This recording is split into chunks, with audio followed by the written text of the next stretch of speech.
You are live. All right, good morning. It's 7:02 in the Secondary School Media Center, and we'll start with the Pledge of Allegiance. I pledge allegiance to the flag of the United States of America and to the republic for which it stands, one nation, under God, indivisible, with liberty and justice for all. Roll call. Porter. Here. Sandsted. Here. Sauer. Here. I'm here. Ulrich. Here. Vincent. Here. And Gross. Here. All right. We don't have any public comment this morning, so we will move into modifying the agenda. A couple items. One, we will add an additional committee report under for 3.2 from the sign committee. And then we will also, we're just gonna flip-flop facility planning process up before the closed session so we can have that conversation before we close the meeting. So otherwise, are there any other additions or modifications to the agenda? Hearing none, is there a motion to adopt the agenda as modified? So, second. All in favor say aye. Aye. Motion carries. And we will move into our Jostens Renaissance Team report.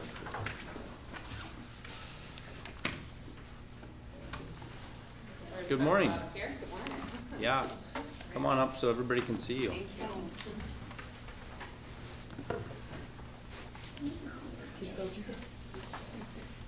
All right, so a little backstory to kind of lay some understanding of how this all came about. I went to a session at the Minnesota Principals Conference that was on culture and climate, and it happened to be put on by Johnson's Renaissance, and it was by Phil Campbell, who's kind of the main person that spearheads this program. And it was really, really good, and you know, I think sometimes I had to overcome like some personal feelings that Johnson's is, you know, they have salespeople, they're here for class rings, they do that stuff, and so it's like, well, how can their framework for culture and climate be any good, right? That was kind of my preconceived notion that I had, but it turned out that there's some really, really awesome things that are offered through their Renaissance framework, and because we are a Jocelyn school and we order our caps and gowns through them, everything is free. And it's just been kind of out there in the ether without ever being used for years and years and years, and so it's like, well, there's some really cool things that we can do. I shared some of them with Mr. Brownlow, and we got our good idea hats on like we sometimes do, and that's where like the High Five Fridays that we did last year and some of those things are part of this framework. And at that session then I also won a door prize, which happened to be like a intro welcome kit that kind of lays out some of the things you can do and different resources that are available. I'll pass it around if you guys want to see. But so what Johnson's Renaissance is the big thing to take away from it is that it's a framework for providing support to recognize and improve your school.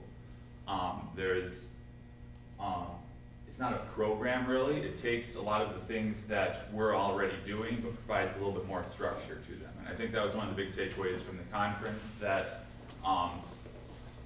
we were able to take away from is we're doing a lot of these things already, but how can we do it a little bit more cohesively and effectively?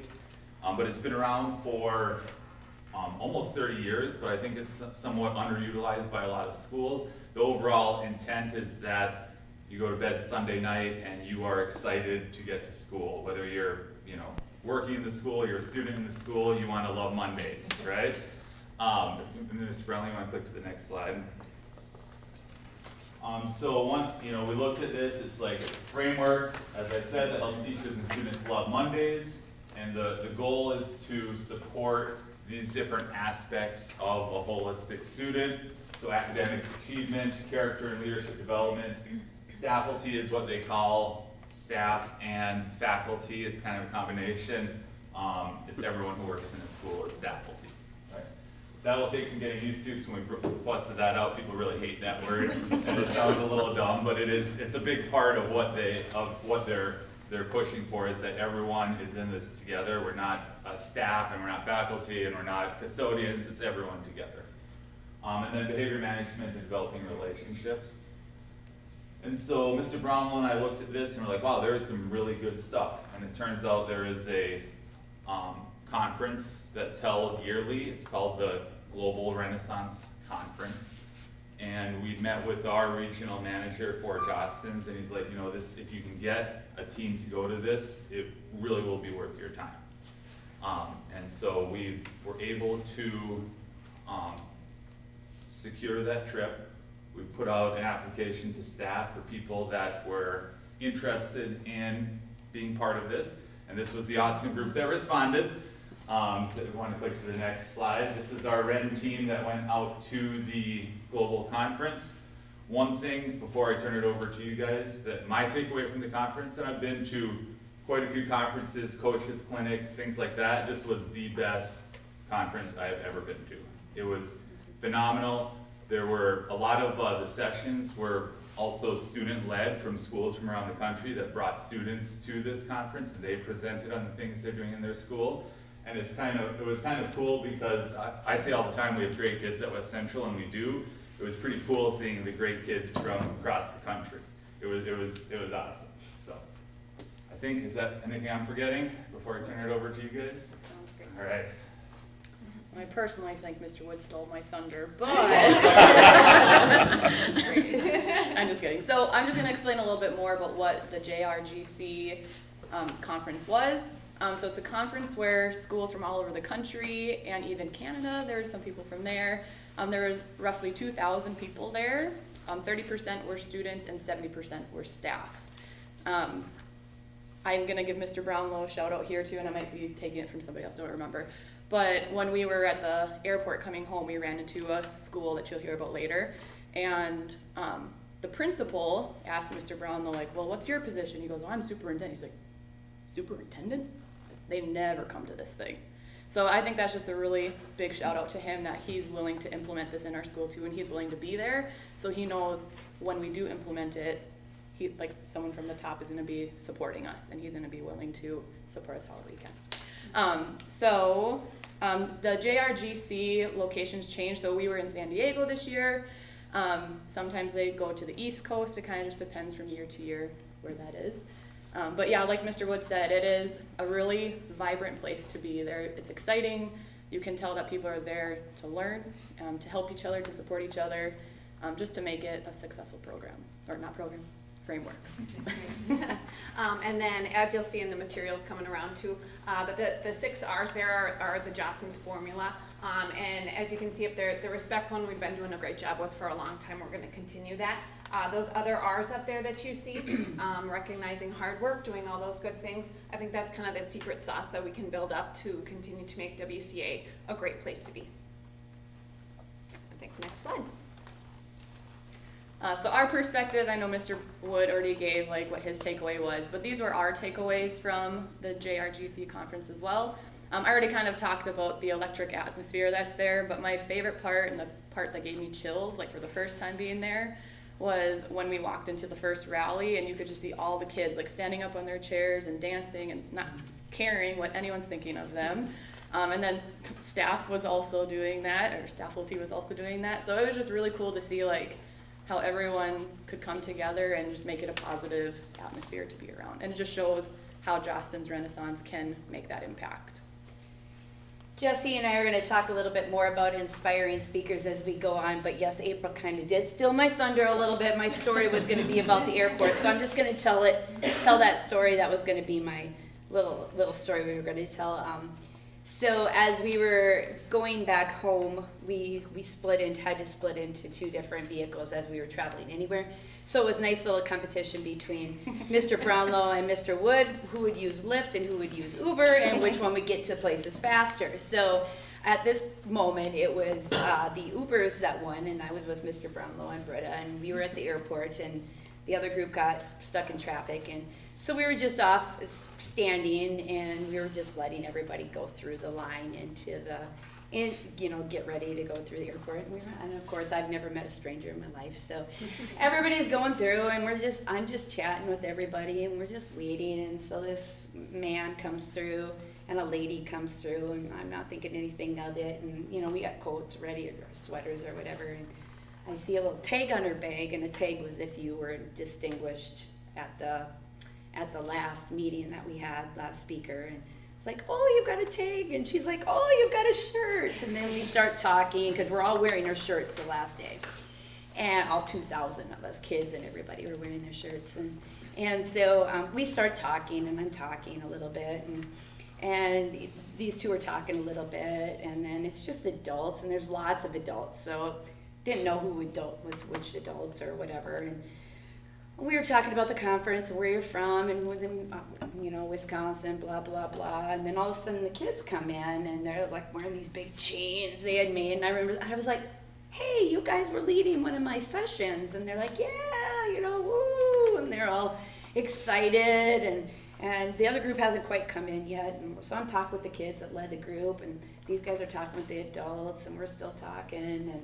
And we're having a good time, and then these guys come and they kind of get in our organization, and this really, really tall man comes in and gets into conversation, and the lady's like, yeah, it's his last year, he's done, he's retiring, he's going to do all this traveling and help schools out and whatever, and then we get into this conversation, and then he proceeds to, kind of, April already said it, he proceeds to go into the conversation and say, well, I mean, how'd you get hooked up?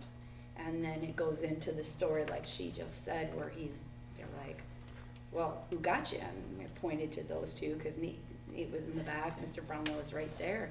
And he's like, what? Who got you going? Our principal and superintendent. Wait, what? You've got your superintendent here? And he's like, where? So he seeks him out, and they just gravitate. He goes, I've been here so many years, and this and that, I've been doing this. No superintendent's ever come to these things. This is crazy. So they start chatting up, and we're still chatting with the kids and whatever. And so I'm chatting with them still, and we're going through, and some reason we had the same ticket or whatever, so we were next to each other, Mr. Brownlow and I, so we were last. So the three of us, this really tall guy and I, were next to it, and I didn't recognize him because his kids were doing the class, and they were talking about all their inspiring things they did for their school to get their kids involved, and so I didn't know who their speaker was, whatever, and he was talking about, oh yeah, my book, this and that, and we got done and we were getting ready to go, and they're like, okay, great, good to see you, nice to meet you, whatever, and I go, gosh, I bought all these books at all these other places that I went to, and all these great people that I did. I go, man, now I wish I would have bought your book. So I'm sitting there, and I'm still checking in. The guy goes over, and he comes over, and he goes, hey, here you go. Here's my book. I'd like to give it to you. And he just hands me his book, and for some reason I got so emotional, I started to tear up, because here's this guy, doesn't know me from any way, except for we talked about it, and then Mr. Brownlow made the connection. And from there... Well, I went to his presentation, and he had talked about the golden cardinal, so their school wants to stand out, and I've got his card, so we're ready to go. Beginning to wonder, though, if I was the only superintendent there, maybe I wasn't supposed to be smarter than I was, but yeah, so I think it's we'll be able to reach out and see, and so that's what we're working on, is our branding as well. We're not going to be the golden cardinal by any means, but we'll have some things there. So just that little connection at the airport has made a big connection for our community, so that was that's a little quick story we have for you. Yeah, I would say, of course, we've built lots of connections Yes. amongst our group working together too. Just made us really excited to roll up our sleeves and work hard together. And we've had some work days since then, and things went really fast, and they're fun. And just very excited to share that excitement with staff and continue to build those connections, and hopefully maybe even be sending more staff in the future to the Jostens Conference, because it's very worthwhile. So a big takeaway from me was, I'm gonna kind of say something Mr. Wood said too. Going into it, I was very excited, like, ooh, this is a big deal, our district is investing in this, but also a little skeptical, like, okay, why, who's selling it, who's doing this, and so getting to actually hear from a bunch of other districts, hearing from principals, I heard from a special ed teacher in New Jersey, high school students presented from Pennsylvania. So hearing a lot from all of these other schools across the country who are using the framework and who really, they're educators who are passionate about education, but educators and students who love their schools. And I think that was my biggest thing, like this could be us. We could be here, we could be presenting, we could have students come here. And going off again what everybody else has said, we have a lot of things in place.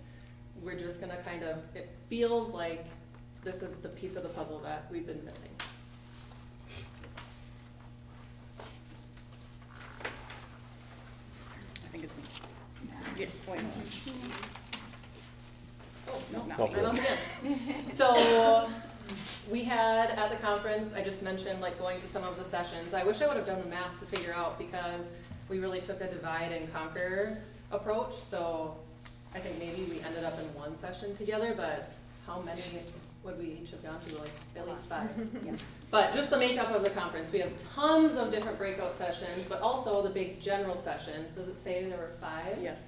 So we had, 3 different keynote speakers, PC that you mentioned, PC and Friends, Keith Hawkins, I'm forgetting the first one, he was good too. They were all wonderful, very inspiring, very made you want to get up and go, okay, now, yeah, I want to bring this back. Just the excitement, the inspiration. I think maybe I can speak for all of us in saying our favorite general session was the Ren Talks, where we heard from a couple of principals, I think a teacher, and a high school student who stood up in front of these 2,000 people and talked about her school experience. And I think all of us could see, we're thinking of kids from our community that were like, oh, that's her. Like, this is her. She had a lot of adversity in her life, and some of the different things that her school did helped get her to that place where she was phenomenal. I think not like a dry eye in the house after she spoke, because it was just so impactful, and she just rocked it. And we kind of made you want to step up in your own way as a teacher, as principal, superintendent, as a district, like what can we do to give back to our communities in that way? Great. And then the breakout sessions, as Britta said, we went to a whole bunch of different ones, and would have been nice if the conference was a couple days longer so we could just go to them all. But that was the breakout sessions, I feel like, was where we found out what do we actually do. There's all this excitement, but how do you actually do this? What do you do when you get home? And so Jocelyn's has put together a monthly playbook. That's a really nice place to start, because you get this many ideas and you can't do them all. So you have to have a starting point, and that's being passed around there. So that'll be a really nice framework for us to start with. But the very first breakout session I went to was an optional before breakfast session, because I'm a morning person. And even just from that, even just optional sessions had pages and pages of notes. Things like, and again, these are just a couple ideas. We're still whittling things down, but things like having your seniors call the incoming freshmen to welcome them to school. Or classroom explosions, where there's a knock on the door and your admin or someone comes in and says, hey, this kid right here got their highest score on a test or quiz ever this week, so we have treats for the class. Things that really build up that recognition and reward, that are not huge budgetary items, but do that recognition and reward. One of the things that they mentioned was BAG awards, behavior attendance grades. And if all our students are doing behavior attendance grades, great, and are buying into that, like just think of how that will continue to elevate our school. So we're really excited to bring these ideas to WCA and have a framework to start with that. And these are some of our ideas that we got from sessions too. So that's why we hung up the poster, so you could see that's a lot, and that's why we were kind of overwhelmed with stuff. But what they always told us is choose 2 or 3 things that you want to implement, and we have said we are doing some of these things already, but then how do you do it in an intentional way? The last thing was the awards gala, and we were all very tired at this point. We're like, oh, do we really want to go to this gala? We're not going to be recognized, blah, blah, blah, whatever. But we went, and I would say that was a very inspiring time to be there, because you could see all the schools, everyone dressed very fancy, and this is where they give awards to schools of distinction. So if you implement certain things from the Jostens Renaissance program and you can prove that you had success and you met your goals, you can become a school of distinction. And they have many different tiers. I think there was like a silver and a gold. Yeah, and then Platinum? we're Yeah, in silver I thought at silver least and next platinum. year. They also acknowledge Jostens Renaissance Educators of the Year and Hall of Fame. And what we kind of took away from that is like, we can do that. Like, if we do things this year, like we can go to the conference next year and we could be up there, like our school could be up there, which was really cool and inspiring.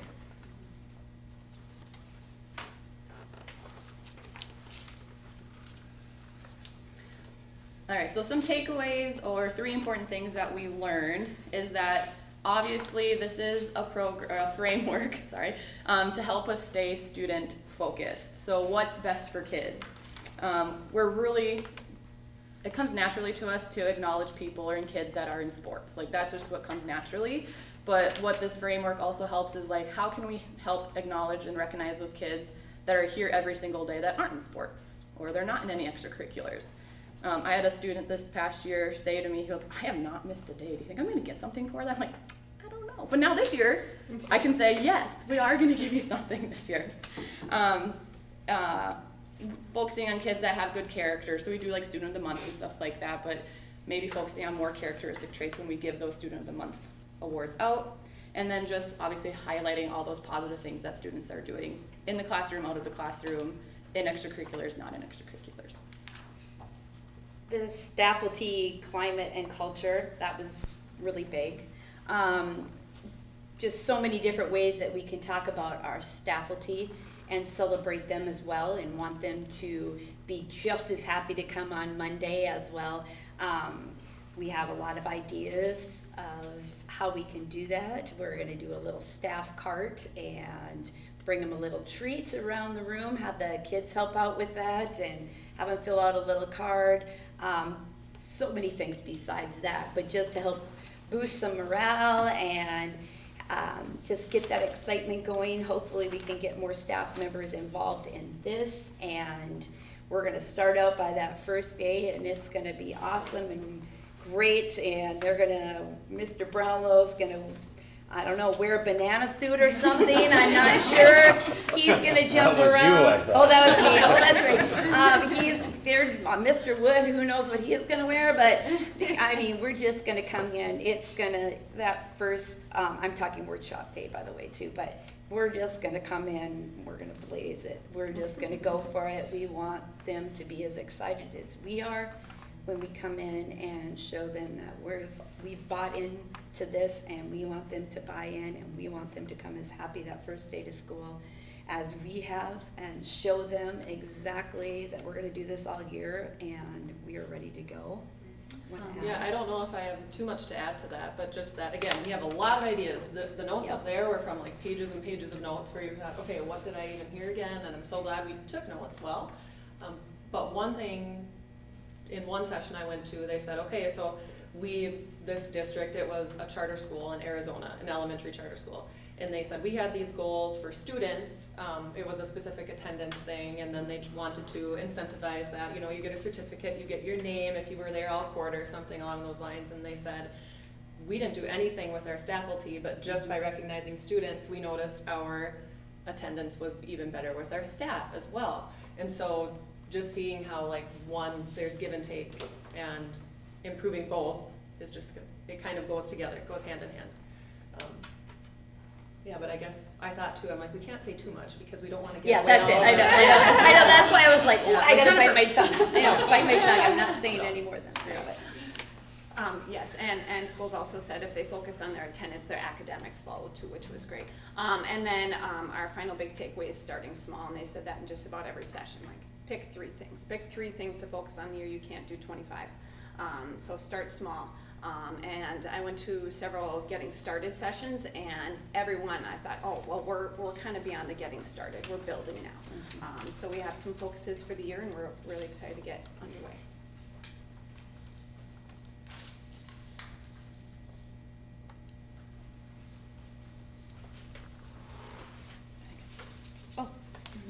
Student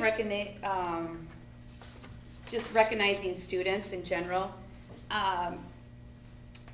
April kind of talked about this a little bit too, that we want to do our best to recognize students that, I mean, we do a really good job of recognizing our athletic students, and I mean, athletics is a huge part of my life. My own children were in athletics, and we recognize them all the time, and I appreciate that, and I love that.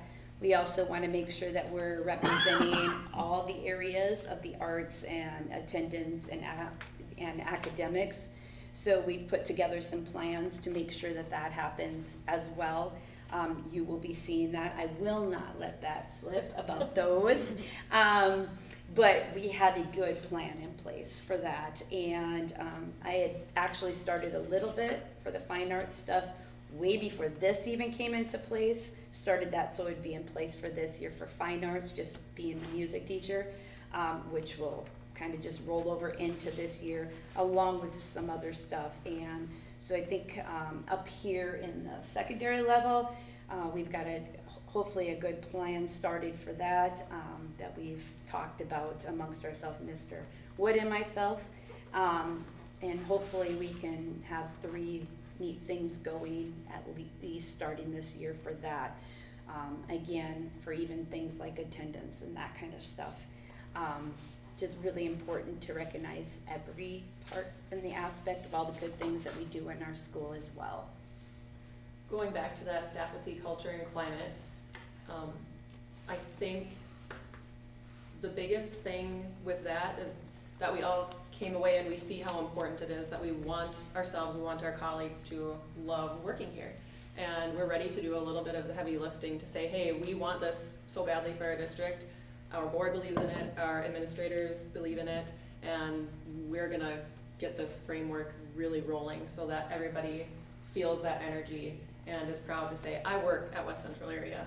We're the Knights. And another thing, we have a pretty specific goal here. So with the survey that we took in the spring, we spent quite a bit of time looking over the results of that and, heard a little bit of everything, but definitely seeing that we have spaces we can improve upon. And one of our goals is that when we do a survey, I don't know if it'll be the exact same, I'm not sure either, similar though. we'll do another survey, I assume at the end of this next school year, and we have certain areas that we want to move people specifically from saying, well, I'm neutral, I don't really know if we're doing this well, I don't know if we're not doing it well, I'm just floating in the middle. We want to take those neutrals and say, hey, we agree, we're doing this. We agree, this is going well. And really getting everything out there, great communication, and great follow through. And then our last goal that we have too is, I kind of already talked about it for the awards gala, just becoming a school of distinction, and we could reach that silver status with some of the things that we're already doing and how we can implement some things a little bit more intentionally too.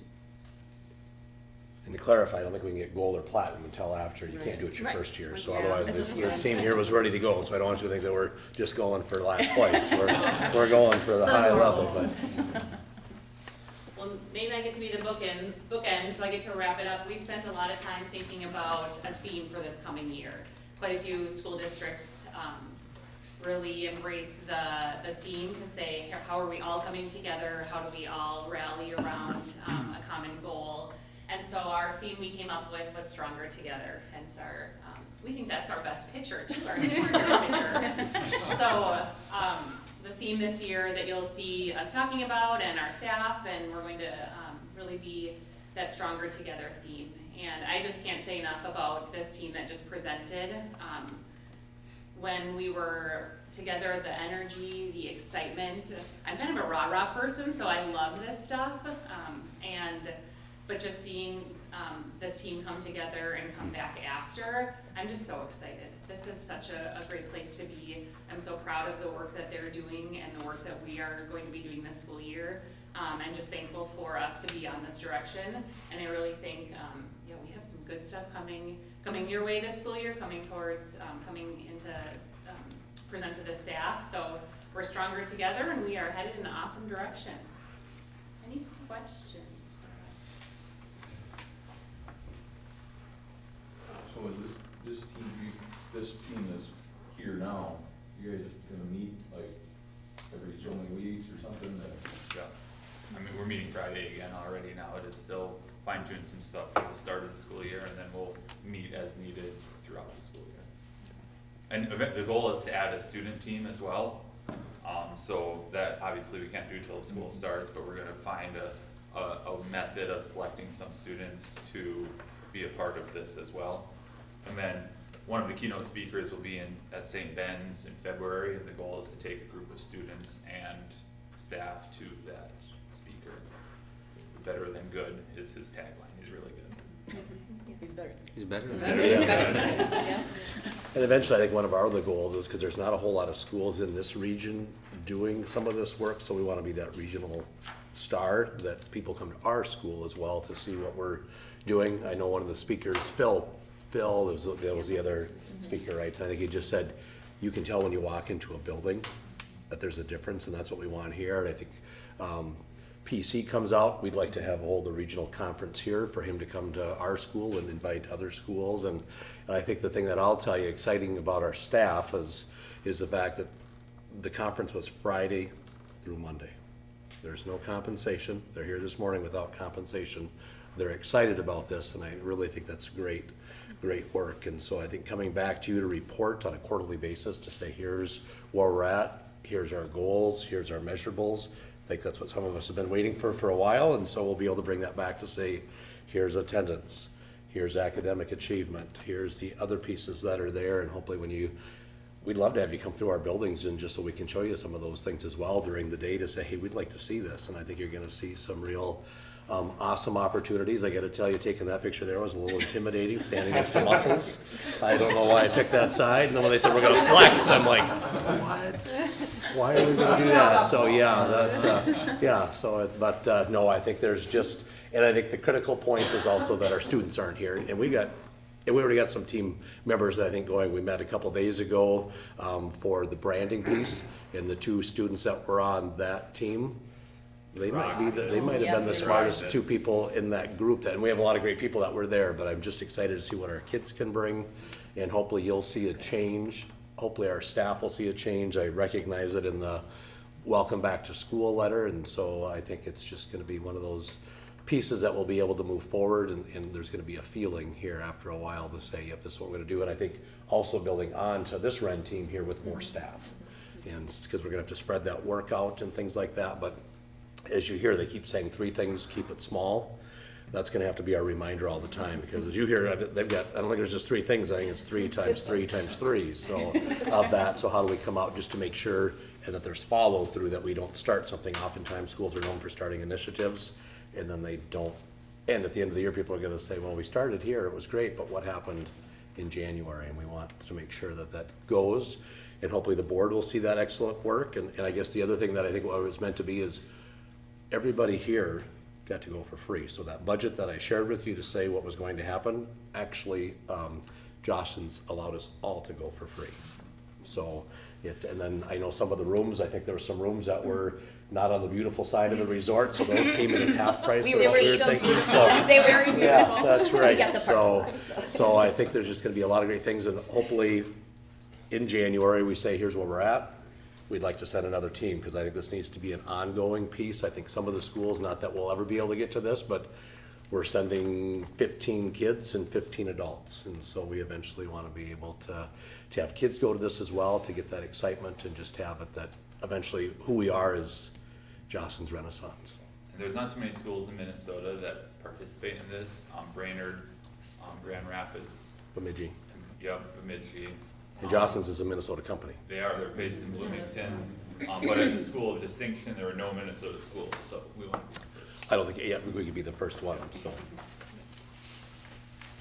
Did any of you make any connections with people from other schools that you feel like you'll continue to communicate with throughout? I would say that, like, the presenters and stuff were very open, like here's my email me if you have any questions, or here's my cell number. Like, they were very open and like willing to help. And So I think within all of us, we're gonna have connections. And there's a Facebook, like for our region, there's a Facebook page that you can join, and then people post ideas. And then there's also like within the Jostens Renaissance site, there's an idea exchange where people, it's like a forum where people post ideas. Hey, we're doing this, or I have a question, how do I do this? And you can kind of get answers on there, which is super helpful too. Yeah, I already emailed one of the presenters. I have ideas brewing, so I emailed her, and we've been emailing back and forth, so we're making some good I just think connections. that's very important. Yeah. I've been to, probably hundreds of conferences in 25 years, and I think one of the biggest things that comes out of them sometimes is those connections you make. Right. Physical people that you can call, Mhm. that are doing the same thing that you're doing, that help you out. Maybe not just in your region, but outside that area. I feel like that was something I was actually going to say about going to these sessions, is just what April said. Every session we went to, here's our email, follow us here, go do this. And I've been to, not a ton, but other educational conferences and never had that experience. So that was something that was very different. Everyone was so open, like, we want everyone to have this. I'd encourage you to keep those connections going. Absolutely. It's very helpful to have those people that do not. Yeah. Any other questions, comments? Well, I don't know if you're clapping for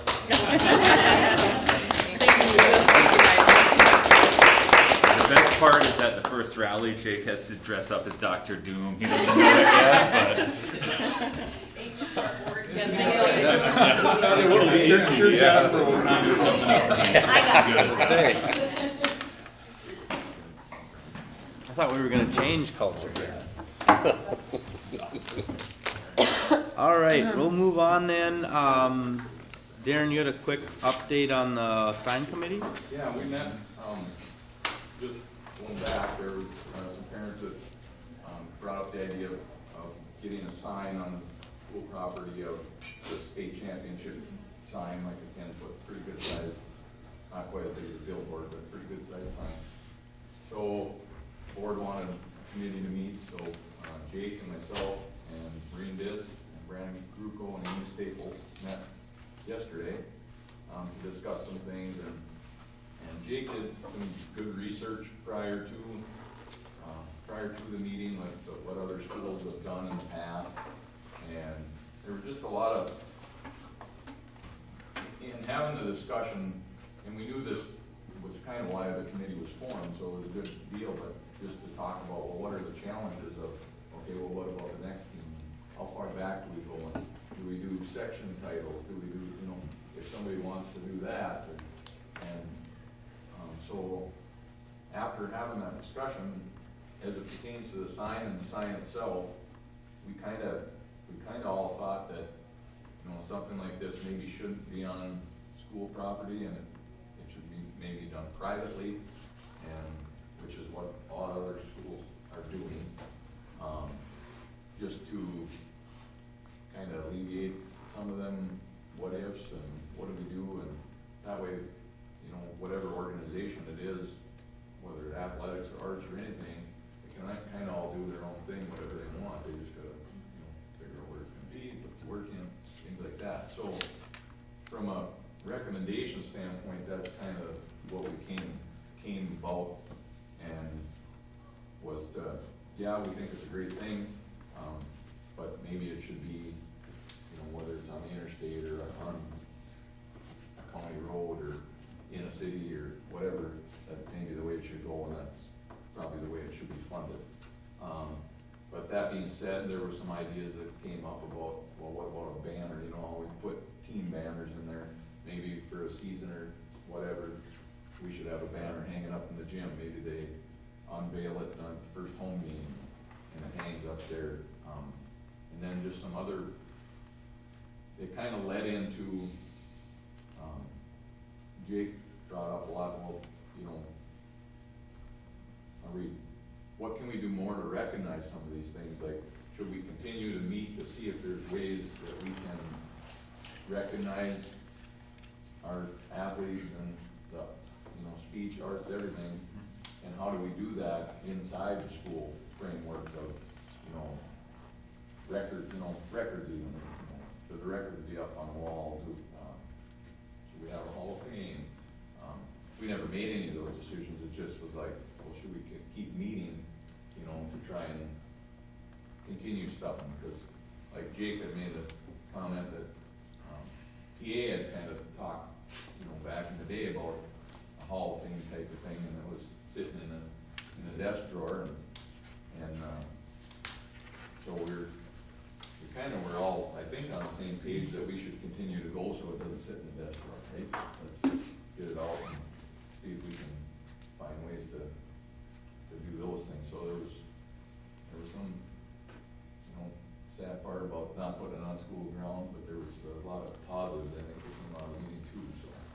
Have you got anything? Yeah, I would just add to Darren's points, we were all for recognition. I mean, even though the discussion ended up not on school property, I think we all agree to recognize that accomplishment is great and future accomplishments would be great. But yeah, it really led down some other paths that maybe how can we recognize some of our champions, our other, our academics, our FFA, our FCCLA, when we had that speech, we have 2 AAA award winners, and what does that look like to recognize them, and how can we do that? What does a possible Hall of Fame look like? We talked about PA. I mean, there's a folder with just a couple documents in there, and my assumption is that was started right before he passed away. So I mean, there could be some work there. So I think the discussion leads to some future discussions of what does this look like. It's not something that's going to be solved next week or next month, but it's going to take some time to put some of these pieces together, and maybe this signage discussion maybe brought us down a path that, hey, let's look at something more and some other pieces we can do here in the building as well. So. I know we've had previous discussions, and the one is easy, right? It's always, we know we can put a sign up for this team, but when you think about the grand scheme of things, it's more than just one. We don't know how many it's gonna be, and it's hard to plan ahead for that. We hope that, obviously it's a first, but we hope it's one of many, going forward, and then how do you fit, if you take the prime spot, then everybody else gets a secondary spot, and how do you keep that fair, so. I even brought up the HK football championship. What do we do about that? Right. So, yeah, no, it was good. A lot of good discussion. so, yeah. Questions, comments, anyone on that?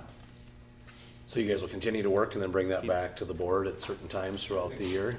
I think we kind of, I guess our recommendation for this specific ask of the state championship sign, our recommendation was that it's probably not on school property. Okay. So I don't know if we need to take action on that at all, I don't think so. But I think everybody involved does want to continue to have some communication about where we go from here with the other things that we recognize. And I don't know if we can give you a timeline when we'll come back to report on that. Okay. But we're gonna kind of let some ideas marinate a little bit and revisit down the road, so. Well, it kind of aligns just with what we heard, right, with our Jostens piece, about recognition. So, and I think just having that framework set, I think that was the big conversation last time, was that included everybody, right? It just couldn't be athletics, because we have some kids that are outside of athletics that are also high achievers, and so how do we do that? So I think it's a great process, so thanks for starting that. An example would be, that I brought up last night, is, there's a lot of, in girls basketball or whatnot, especially in that probably 7th, 8th grade, like Macy coming up. Like, she probably had no idea how good an athlete Naomi was. She was a very, very good athlete, and, if there was something on the wall, who knows, Lexi Bright, she ends up around here coaching or whatever, and if you get 20, 30 years down the road, people don't, without that recognition, and those type of people aren't gonna say it themselves, how good they were, but, when the writing's on the wall, people get to see that, so it maybe makes you listen a little bit more to that coach, or, hey, they know what they're doing, they did it. Mm-hmm.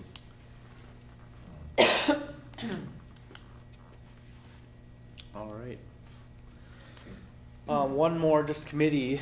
I know Claire reached out to me about, we're starting this conversation. It'll come up more as we start to talk about our facilities planning and that sort of thing, but we used to have a PR committee that met pretty regularly.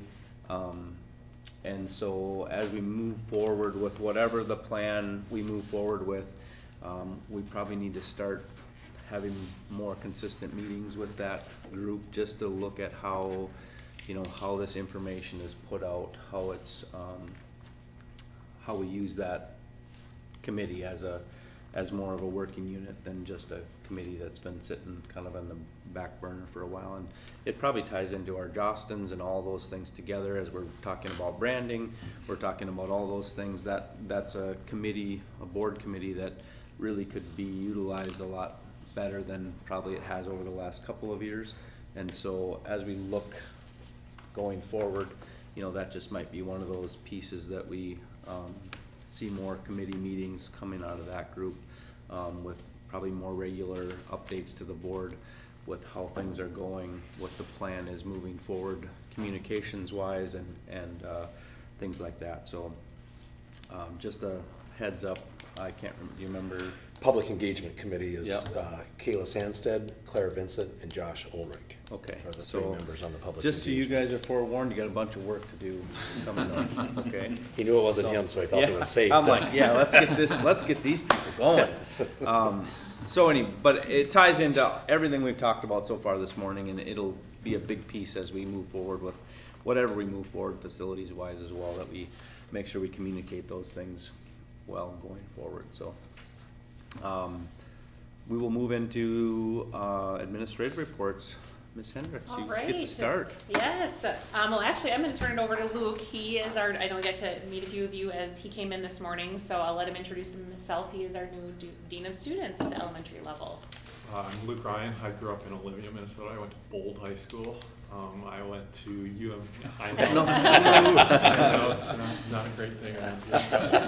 I went to UMD. I got a degree in physical education and adaptive ed. When I was in school, I decided I want to work in foster care, and I worked my way up to a crisis coordinator. I had my own crisis team. I did that for a little bit, and I just realized that I wanted to be in a school, so I went back and I taught at Stella Maris Academy. I taught Phi Ed for a year.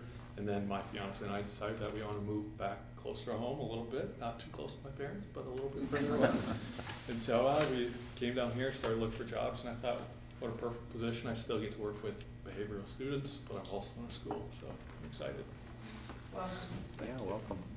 And we're really excited to have him, especially with his experience in the crisis coordinator position with that behavioral piece. That'll be really good to bring him on, and some good energy and ideas. So him and I are going to work today after our board meeting, so excited to have him on board. Some other updates. We have summer school running at both sites this summer. So Chelsea Sutherland is our teacher at North, and then Heather Westby is helping out with that as well. So after that came up after I had already submitted my report. So Heather Westby and Chelsea are running summer school at North, and then Carrie Bentrip and Kathleen Moore are splitting time at South. So they will be doing some enriching activities just to give those kids a little boost over the summer. We have teachers attending letters training, so we are on year 2. They have attended 2 days. I think today is the last day of the second session. So after today, our teachers will have their summer sessions done, and then Jody will continue with her trainings over the school year. And then I think that by the end of the year, we'll be wrapped up with our letters. We had yesterday a really great team attend.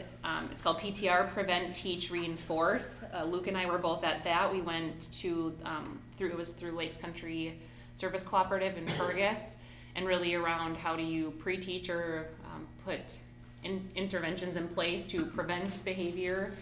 How do you teach into something if you're trying to negate or change a behavior, how do you teach into switching that and then reinforce those positives? So we had like I said, a great team from South Go. We are really excited we already have some ideas brewing, but to get our, we'll probably talk a little bit more about that today, just to get our minds wrapped around it and then put that into place this school year will be really good. Both Tony and Danielle started on Monday, so we've been attending the JMC trainings over the summer. We're working on getting our welcome information up and so we can get it out to families. We were hoping to do some of our registration or re-registration paperwork electronically. I think we decided that this year we might have to just take a pause and continue to do any paperwork that we did.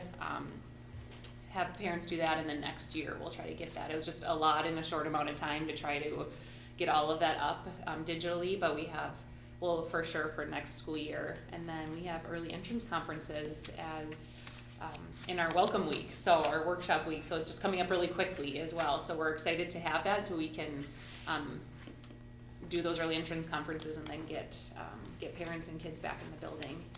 And then the buildings are both looking great. Thank you to our custodial staff. Everything's moving along, looking really amazing in the buildings. On Monday, there are teachers from both North and South, K through 4, so all the grade levels coming together. We're going to do some rubric work and assessment alignment due to the new ELA standards that are the implementation is starting this year, and we needed to do some then rework on our report cards, our assessments, and our rubrics weren't necessarily aligned to our new the new ELA standards. So we're coming together on Monday to do some work with that. And then I'm just excited to be back. You know, we love Monday, so even though it's Wednesday, we're wearing our Monday shirts, but it was great to start back on Monday, having, you know, a little bit of time in July with family, and we have a great team, and I'm just so excited to be here, and I just am really positive about a great school year to come. So, and thanks for your support, especially with everything, but the Jostens Renaissance being willing to send a team to that, it really will have some positive things going into the school year. So thank you. Any questions for me at all? Thank you. Okay. Mr. Wood. Alrighty. First, like Caitlin said, big thank you to Chad and the custodial staff for their hard work this summer on our buildings. They've really done a great job. Also, thank you to Kevin and Stacy on the tech side, getting our Chromebooks and teacher laptops ready. So everything is ready and organized to start the school year. We talked quite a bit about Jostens already. The one piece that Mr. Brownlow briefly touched on, but I wanted to elaborate on a little bit, is this concept of our identity. So it's, you know, one of the parts of this is figuring out what does it mean to be a Knight, right? Where we have great branding, we've got a great logo, we have really good things going, but when someone hears West Central Area Knight, what does that mean? And so we met earlier this week to try and come up with some ideas. That's where we had some student participation that was fantastic, and did some really good work on coming up with this idea of, all right, this is what represents West Central Area Knights as an identity, and then kind of building that into our brand.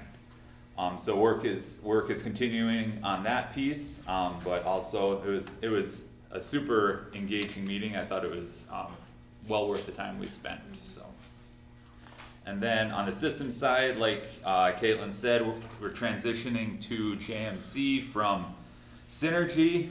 This is a huge transition. We're very grateful for our office staff and counselors who have gone above and beyond this summer to prepare. We're still working on things, and you know, there's a lot that has to happen in order to be ready for the start of the school year, but we're getting there.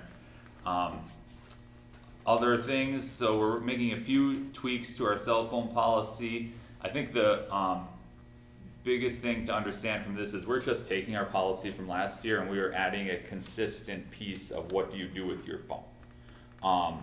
And so we're ordering the hanging wall pouches, and instead of the teacher deciding, all right, you can have your phone on your desk, but it's got to be face down, or you have it in your pocket or you have it in your backpack, it is going to be the same and consistent in every classroom. Students can still have their phones during passing time and lunch, but I think the big thing is teaching responsible use, where we're disciplined enough right now to have our phones sitting on our table, everyone does, right? And we're not on it scrolling right now. That's really hard for students. So how do we build that skill so that as they, you know, become older, then they have that skill to be responsible with their cell phones.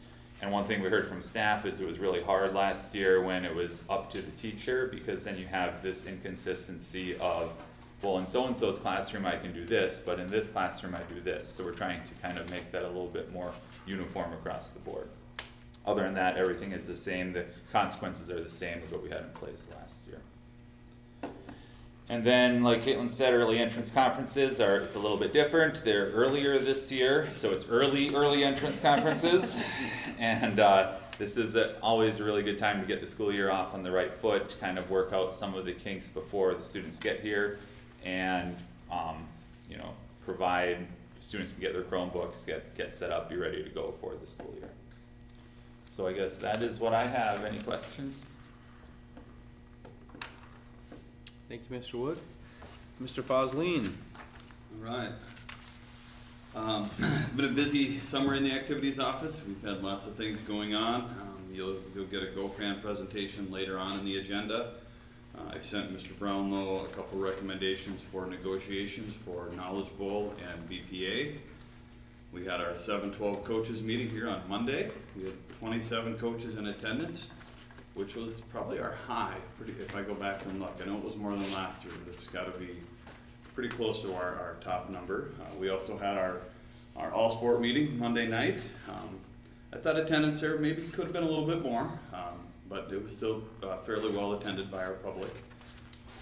Fall practices. Feels like we just talked about spring practices not too long ago. Fall practices start Monday for all activities.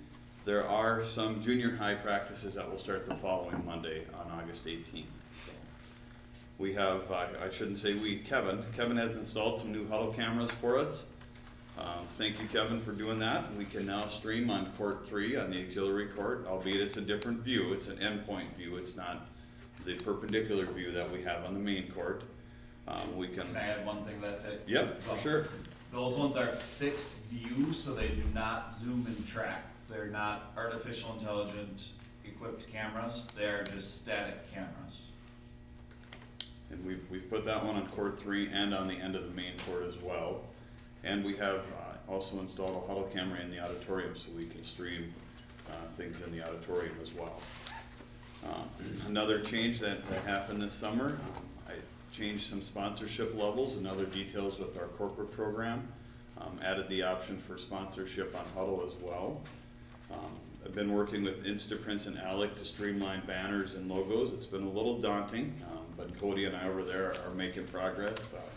There's a whole backstory to that, and I can tell you that if you want to know the backstory individually.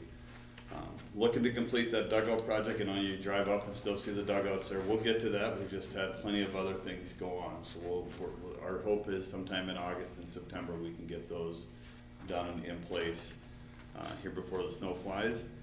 Diamond Doctor is supposed to come and do some work on our fields if they ever dry out. He had contacted me this week to come Thursday, Friday. Well, right now I don't think Thursday, Friday are going to be options to do some work on our home plate and pitchers areas on our fields. Had a State High School League Board of Directors retreat July 27th through 29th. That's a daunting and exciting opportunity to be a part of. That will be a 4-year term, and looking forward to helping our schools and our state and our region being a part of that committee. A couple other events, things that are going on. We have a conference meeting later on today at Minnewaska, and I know one of our big topics we're going to discuss is 9th grade governance, and there's a whole spiel with that, and really that now says that 9th graders are incorporated in the State High School League, and when you move junior high kids up, they're up, they can't come back down, and it'll be kind of a piece we all wade through what that all looks like and what that impact is. There's a fall meeting that we have to attend for ADs for the State High School League on Monday, September 8th. School Pictures is the week of September 15th. I'm working with Amanda Becker again. The schedule's going to change a little bit than what we've had in the past, and she's still ironing out those details. That'll be communicated to Tony, Danny, and Mindy and Amanda in the office. And Homecoming Week is the end of September, September 29th through October 3rd. So probably a longer report than what I normally do. Homecoming already. All right. Yeah, it's gonna be early. Any questions for Mr. Fosleen? Luke, can you do me a favor? Can you pass that? Chad changed it up on me. Normally it sits there. Can you pass that down to Chad, actually? Sorry. All right. You threw me off. Did you want to touch on anything for community ed, Mr. Brownlow? I can do that. So yeah, we're just grateful for April Richards. She's been our interim here for July and August, done a great job to make sure everything's been taken care of and running smoothly. You see kind of what she wrote as her report. We will get that posted to fill that community ed position.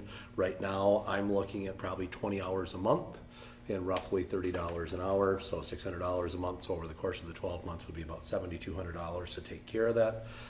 It would just mainly be the organization, really that more administrative side of things, because we do also look to have a plan to have a district office administrative assistant. Remember, a few years ago, we had that person that helped the district office superintendent work as well as the community ed. So that person will do all the clerical work, getting things taken care of, and then so those pieces should be able to come together there. So we'll get that posted probably internally with staff to see if there's any interest that way, because I know I've already had one teacher reach out and say, hey, my STEM classes, who do I reach out to?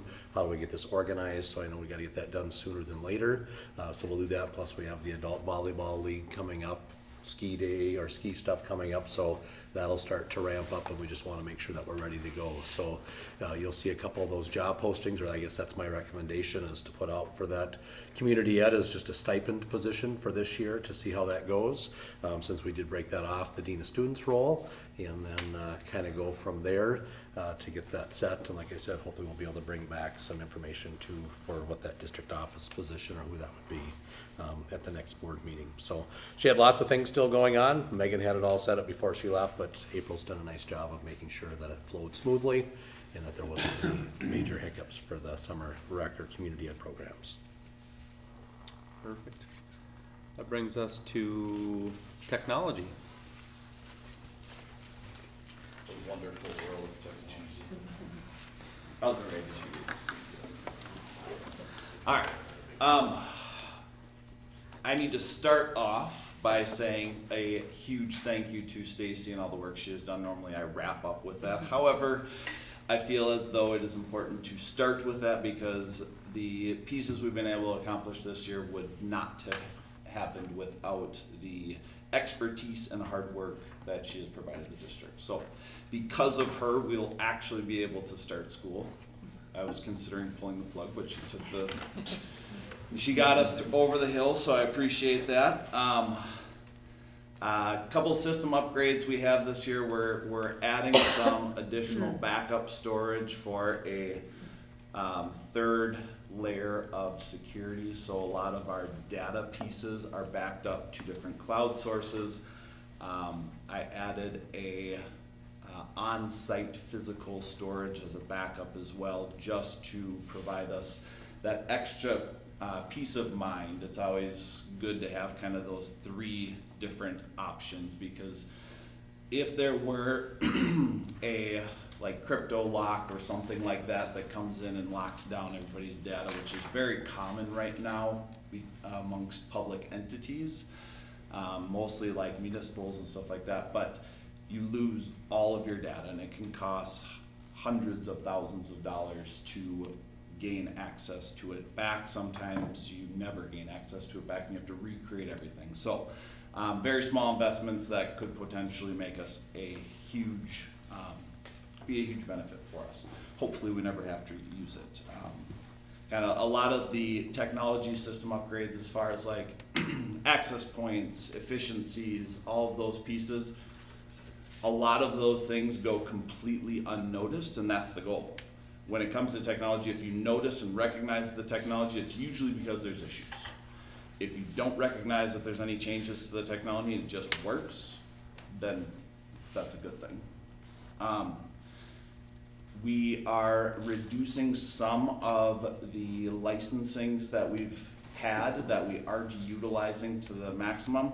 It'll be a progress that we'll continue to look at and evaluate every single year, but we've found that we've had some pieces in place since I've been here in 2015 that just aren't being used the way they should be, and we have other pieces in place that can more than cover the value that they are bringing to the classroom.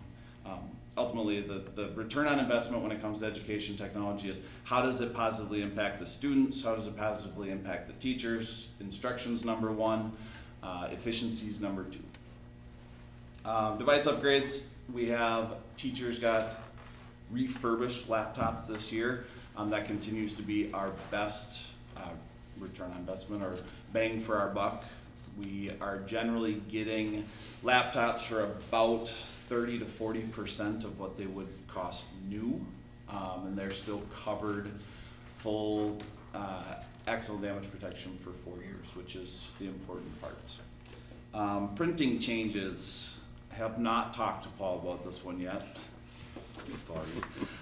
We improved our overages from last year by about $3,000. We still have quite a bit of overage in our printing.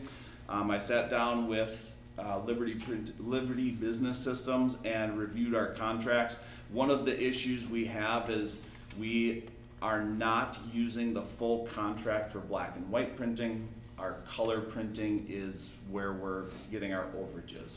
So I restructured some of our contract to reduce the black and white to closer mirror where our usage has been the last few years, and I increased our color printing so that it slightly reduces the cost when we kind of include it into our contract versus paying overages. We do have some changes that are coming with paper cut to help reduce the unintentional color printing. Sometimes people print a packet and it has a small amount of color on it, and we get charged just about 7 cents per page instead of the 7/10 of a cent per page if it were black and white. The other big pieces that we have that's kind of a couple years down the road is there's new commercial grade printing options. We've kind of used, there's kind of been 3 or 4 major players and copiers. There's now significantly more, and they all have lower printing costs than what the traditional ones are. So potentially we have 2 school years left in our current contract, but at the end of that, we have the potential to significantly reduce our printing costs, almost by half, which would be a big change. And then I just wanted to talk about JMC just because I don't know that we've really dove into the why and what of JMC. So with JMC, we are replacing Synergy. Synergy is our student information system. Synergy has been, we moved to Synergy in 2016-17, I believe, when Ties down in the cities was going under. So we jumped off of Ties student information. We moved to Synergy, which was the teacher view, parent view, student view, all those pieces, grading, attendance, records. Now, Synergy has been a great tool for us. Synergy is getting a little bit inefficient in some of the usage of it. They're trying to keep up with the changes to state reporting, to all the different needs that schools have. For our particular situation, it's not the most effective tool. So, Paul had experience with JMC, so he looked at how their tools fit our needs, and it was a good fit. JMC is a very simple product. It still covers the family portals, the student portals, the teacher portals, all of those pieces. But in comparison to even Synergy or some of the larger student information systems out there, those have tools that a school our size doesn't need. You're looking at some of those schools like Edina or Eden Prairie or even Alexandria who need those high-powered student information tools to meet the needs of their large student bodies. We don't need those, so there's no reason for us to pay for all those extra tools. JMC is going to be a good fit for us because of its simplicity and how it fits into a district that's our size. It will take some transition, and I think kind of the office and myself are kind of all hands on deck getting this ready for the school year. Ultimately, when it comes down to this pieces, it needs to be easy for teachers, students, and families to use, and I believe this will be. And our goal is, as the year starts, to have as much chaos that is happening on the back end so it doesn't disrupt anything that's happening in the classroom or with families, and they have a seamless transition, or as seamless as possible. So hopefully we will get there. Might have a few hiccups here and there that come up. However, I think once we get rolling, families and students and teachers will all like it.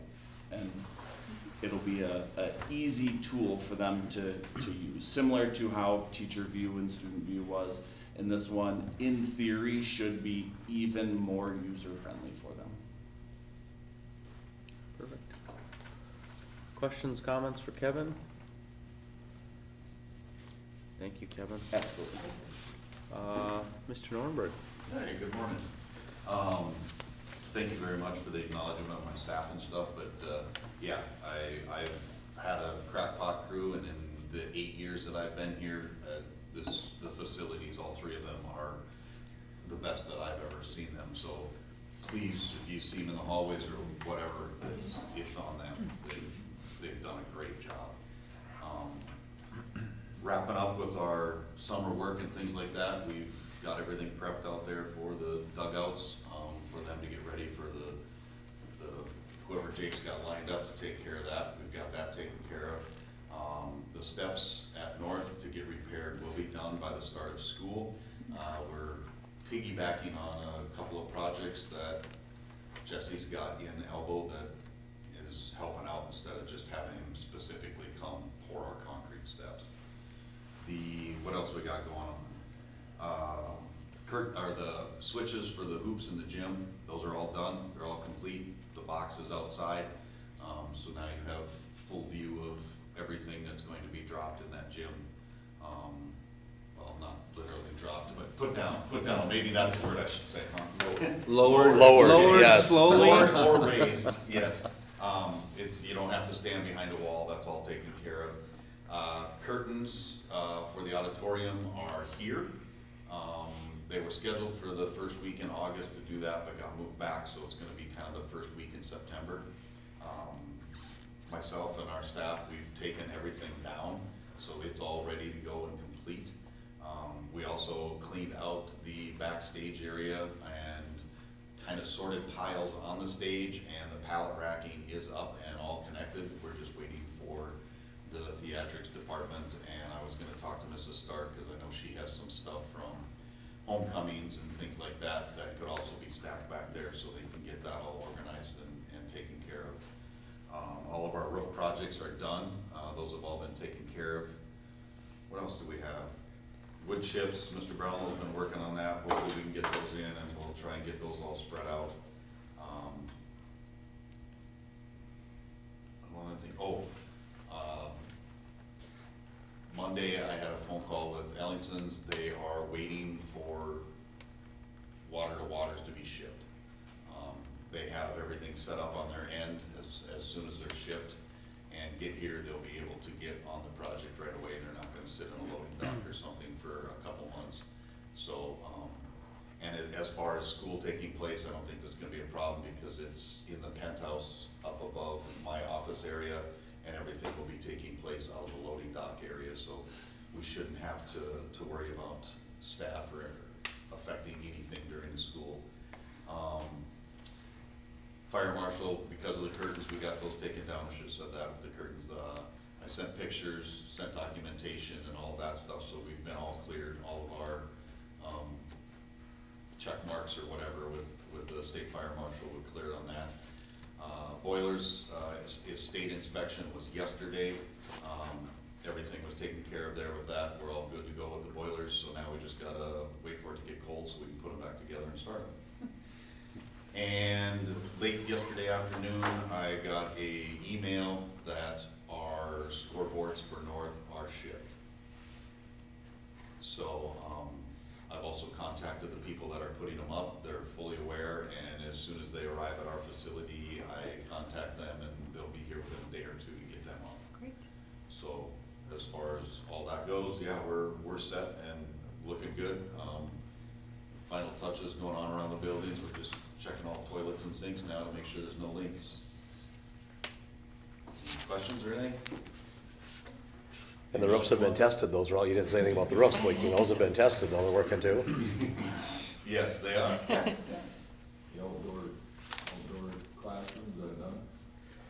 Not yet, but the person who we've talked to, he is planning to get that taken care of. All right, any other questions, comments for Chad? Thank you, and that brings us to you, Paul. Okay.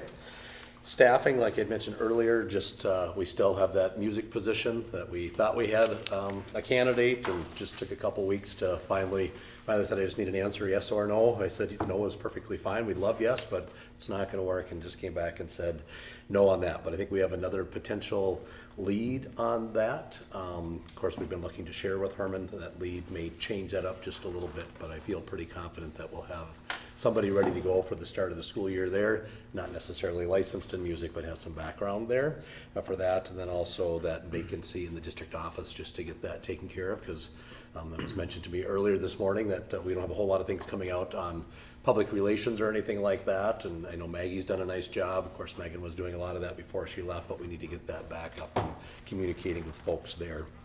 Special election, the filing period opened on the 29th. And we'll close next Tuesday at 5 p.m. Maggie is a notary here at the school, and her hours oftentimes have her here up until 5 o'clock each and every day, but we will just have that for sure open until 5 o'clock next Tuesday. And then remember that special election will be held Tuesday, November 4th. Polling will take place from 4 to 8. The absentee ballots will be available September 19th. We're grateful that Grant County is helping print those ballots, and they've been a great resource to help us get things posted. If you go onto the Secretary of State's website, you will see the full list of elections. There's a lot of districts going out. When it says question, it means they're requesting money. And so there's quite a few there. There are other schools that are looking to fill their vacancy, and that's where I'm just checking now to see how we get our affidavits of posting onto that website like they've had before. There was one technical change there. I think this has kind of been in the mix for a little while, but candidates no longer have to put their address on there if they believe that there's some potential threat or harm. And I would say after what happened back in the end of May, June, more candidates may say, probably don't want my public information out there that way. So, but we're moving forward that direction. Maggie's been a great help. This is also where that district office administrative assistant will be a great help as well to make sure that everything's done in a timely fashion. But you've passed the notice or the resolution calling for the special election. We've got the notice out to the counties with candidate A, candidate B. Once we get those candidate names, we'll get that to them. So filing closes on the 12th. The notice to the county auditors also needs to be on the 12th. So I just wanted them to see what our ballot would look like, and then just to say that we'll be replacing with the names that we receive there. And remember, it's just to fill a one-year term up until January, the first Monday in January of 2027. However, this one will be a little different. After that election happens, there's a 30-day challenge period. Once that is complete, then the candidate can start. So it doesn't need to be, we don't have to wait till January. So that'll be a little different in filling this piece there. And of course, it's the seat that Ryan's graciously elected to take or been appointed to fill for us right now. Kevin kind of already talked on the JMC student, I say management, but it is student information system. So we did have a little bit of a snafu happen earlier, I think this week, but people are ready to get started for early entrance conferences. I think the other big thing that I want to share with you is I was aware of JMC. I've had prior work with JMC, but we really had, it was our Mars reporting was becoming a nightmare. And so I reached out to a couple other schools and said, hey, do you guys have support in Mars that we could maybe try to figure out? And one superintendent said, we're not having any issues with Mars. He said, everything's going just fine. He said, I don't think, but he said, let me check. He said, maybe I just have ignored it. And everybody that we've talked to said, no, Mars with JMC has been very seamless. It's worked very well. And matter of fact, MDE has come out and said, these are the issues that this particular vendor, I won't mention their name, but this particular vendor who we happen to who we're currently using is having with. When you have to come up with a bunch of workarounds to make the system work, that's usually where the issue is. So we'll be able to do that. I know we called LaPorte earlier this week just to say, hey, we're getting a little nervous. The building principals are nervous that we need to get this stuff out for early entrance conferences. And their secretary said, this is all I put out. She goes, we were with the same vendor you were with, and we've never been more happy to have a switch. So they've done that, and so we'll be doing that as well. Like Kevin noted, there's probably gonna be some growing pains here and there, but some of the tools that they'll be able to offer, for example, one of the things that I think is pretty neat is if we have an advisor coming back, a coach coming back, they can go on to JMC's message center and they can say, guess what, the bus is 15 minutes late. And they can put that out there. It goes out to all the families and stuff like that. So it's a great tool for information. It does it seamlessly that way. And so it's going to be, I think, something there. I know one of our current teachers who used it in the prior district said, I used it. This is not going to be something there. But I'm sure there's going to be some hiccups as we train our staff day one to go through there just a little bit. But we'll make sure. And the biggest thing I think too that LaPorte said was the technical assistance and the support was superior to what they had before. So hopefully that'll all work well there. Fall workshop is coming up the 18th through the 22nd. Those letters will go out today to our staff. I'll make sure that I include you in that email so you can see that what's going out to them. But it does include really that opening day Monday, which we're looking forward to. That's going to be a full day with JMC training for our teachers. We have other components, some LCTS training as well as some first aid CPR and training our support staff on Renaissance as well. Then the afternoon, Kari's been working in her collaborative role to do some Grant County PD. So we'll be sharing with Ashby and Herman Norcross in the afternoon going over to West Palm Lodge. The collaborative is taking care of all those expenses and things that way. But I think the other thing we forgot to mention with our Jostens work is Ashby's was also at the conference. So we'll be able to do some collaboration there even with a neighbor and things like that. So early entrance conferences are also that same week of our fall workshop schedule. So it's going to be a busy week. But that does allow for a longer Christmas break, and we're still done at the end of May. And I think that was really the calendar committee's review when they did that. And we've offered some flexibility for our teachers between Thursday and Friday. So if they work until 7 o'clock on Thursday, they'll be able to not have to come in on Friday. They'll have all their time in, or they can come back on Friday if they want to make up those or get those last hours that they need to do. And I think that was one of the positive things that we heard in negotiations a little bit, is just some of that flexibility and things like that. So you'll see all the other dates that are coming up. Maya and I are already late to our I Love You Guys workshop this morning. So we'll make sure we get off to that. Teacher negotiations, I guess just an update there. I believe we're very close. And hopefully we'll be able to get that wrapped up here before the start of the school year there too. There's just a couple pieces that we need to address.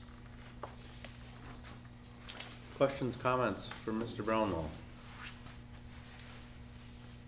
All right, then we will move into new business. The first item will be a plethora of numbers that are just MSBA updates for a yearly. These are done, the first group batch is yearly, correct? These are all the legislative changes, so when the law changed, they're telling you, you'll see some of those are statutory reference change. So they even said that actually our administrative staff could just take care of that, but I wanted you to be aware of it since that's been our protocol. And then the other ones you're gonna see they're very small changes, so they say that can just be done in one meeting. That's their recommendation, and we've always kind of followed, and that does follow our policy 208 that they mentioned in the notes as well.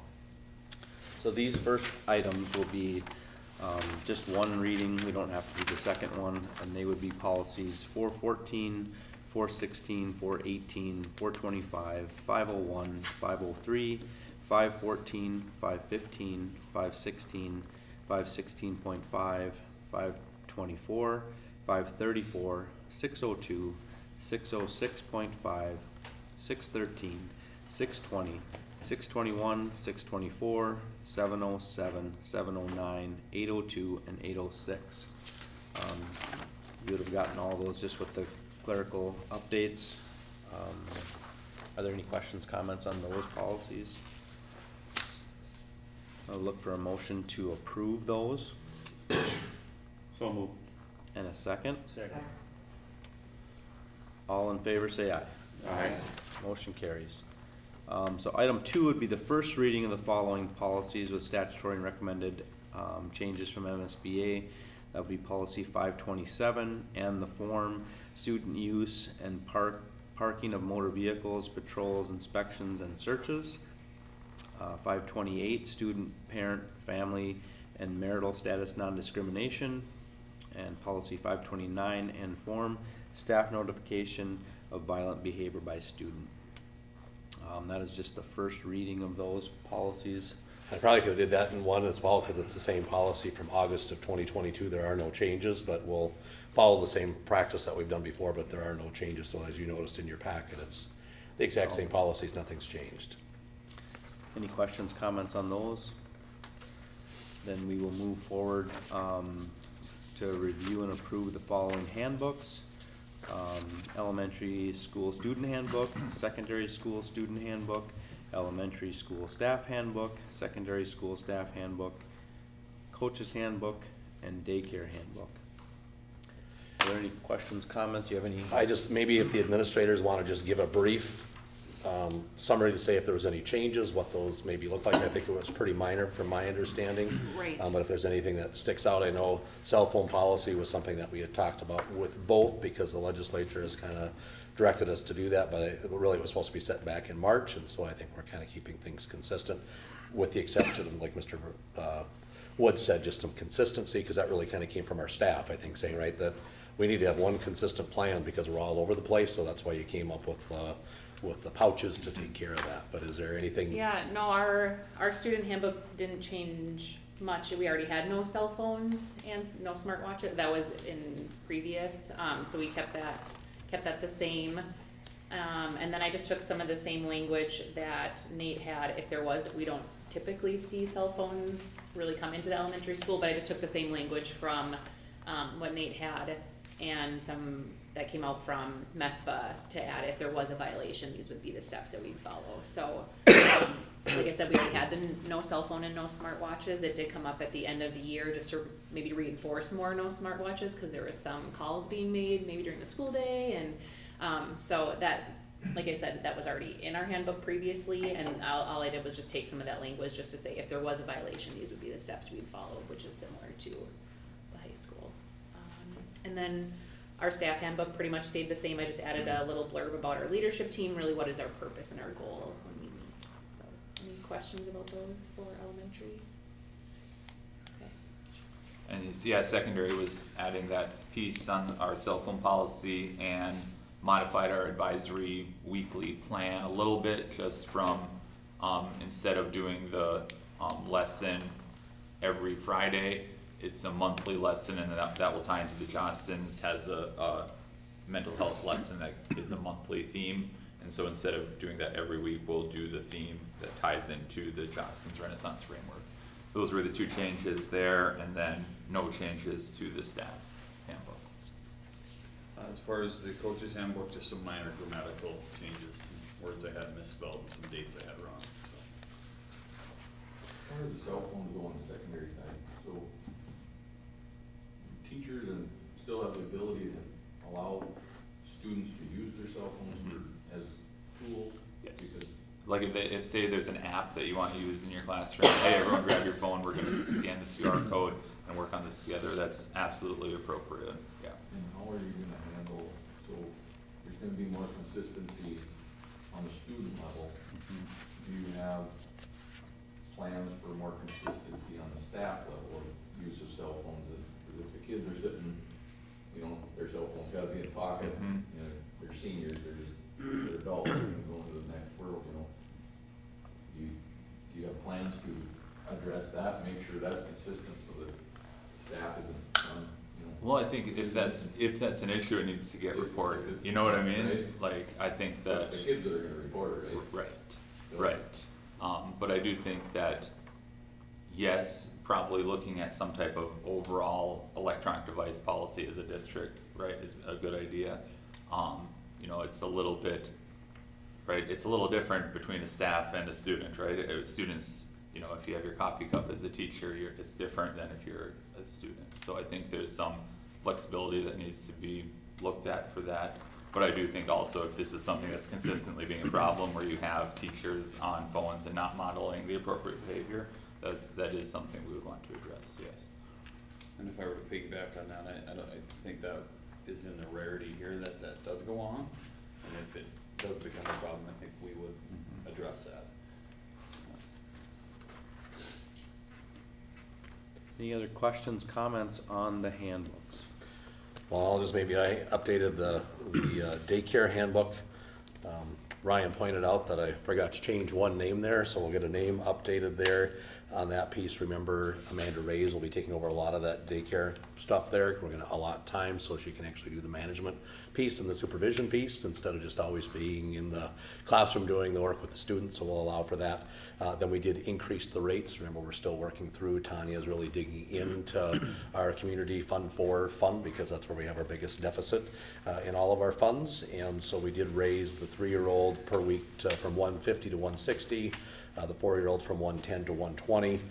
The drop-in rate stays at 40, but then we also raised the non-registered preschool students from 165 to 175. And that was a conversation that Megan and I had before she left. And so that's really the only change there, plus a few other things that just had some grammatical fixes, but I forgot the one name, so we'll get that changed before that goes out to our families there for the daycare handbook.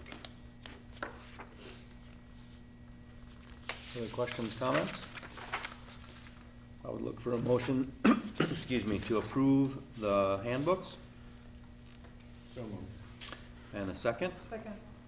All in favor say aye. Aye. Motion carries. We have the following personnel items. We have one resignation, Carissa Green. Any questions, comments on that? I'll look for a motion to approve that. So moved. And a second. Second. All in favor say aye. Aye. Motion carries. Moving down, we have the PSEO agreement with Alexandria Technical and Community College for 25-26. Any questions, comments on that, Mr. Brownlow?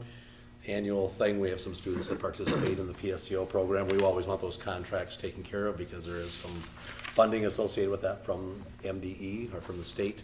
If we don't have signed contracts, we don't qualify for the funding, so it's just kind of laying out that groundwork. And you've already approved the one for M-State prior and CLC, so this is kind of the final one for the colleges that our kids have opportunities to take some college classes from. Any other questions on that? I'll look for a motion to approve the PSEO agreement. So moved. And a second. Second. All in favor say aye. Aye. Motion carries. That brings us to our GoFan ticketing. Mr. I swear Bosley. my computer does not like connecting to this. Those of you that were here Monday saw that I struggled. Try turning it on, turning it off. No, I can't do that. What I have is there's like a 3-minute. It's ready. I've got it here for you, I think, Jake. Okay. Yeah, so it'll, So maybe you can call it up. what couldn't connect? Uh-oh, Kevin's gone, we're in trouble. Kevin's usually my savior when it comes to this too, so. Did you hit the window K button? Yes, mine just does this. I think you wanna see this before I can get into a few other pieces as well, so. You're gonna go find Kevin? He did this on purpose, so we go that way. Yeah. We still, yeah. He was snickering as he walked out of the room, I think. Do you wanna, oh, here we go. Is this it? No? It says connecting.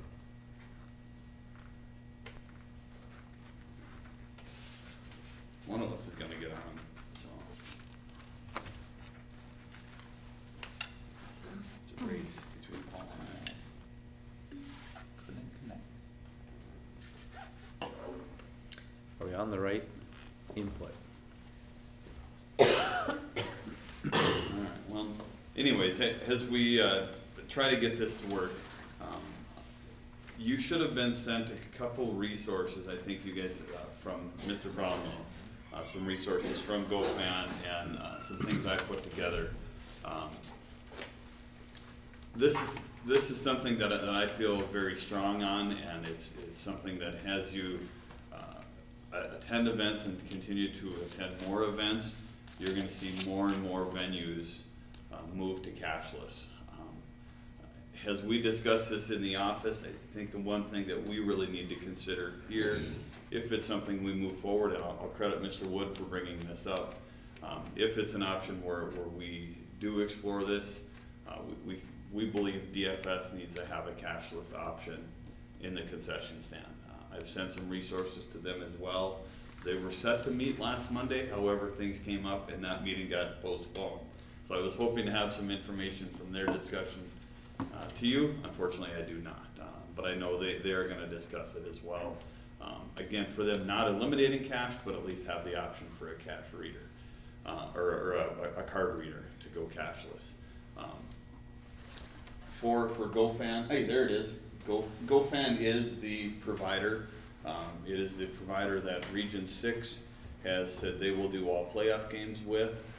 It's the provider that 4 schools in our conference use and other area schools use as well. So Paul, maybe if you want to play it now. Okay. And then hopefully you have sound. GoFan is the leading digital ticketing and event management provider for K through 12 schools, partnering with over 40 state associations and thousands of school districts across the country. And GoFan is also the state high school league provider as well. Ticket sales and reporting for over 700,000 events each year. GoFan supports campus-wide events and activities.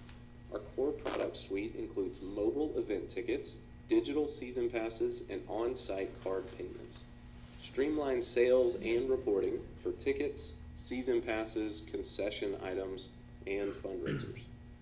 Fans purchase from a customized schedule page that displays your campus-wide events.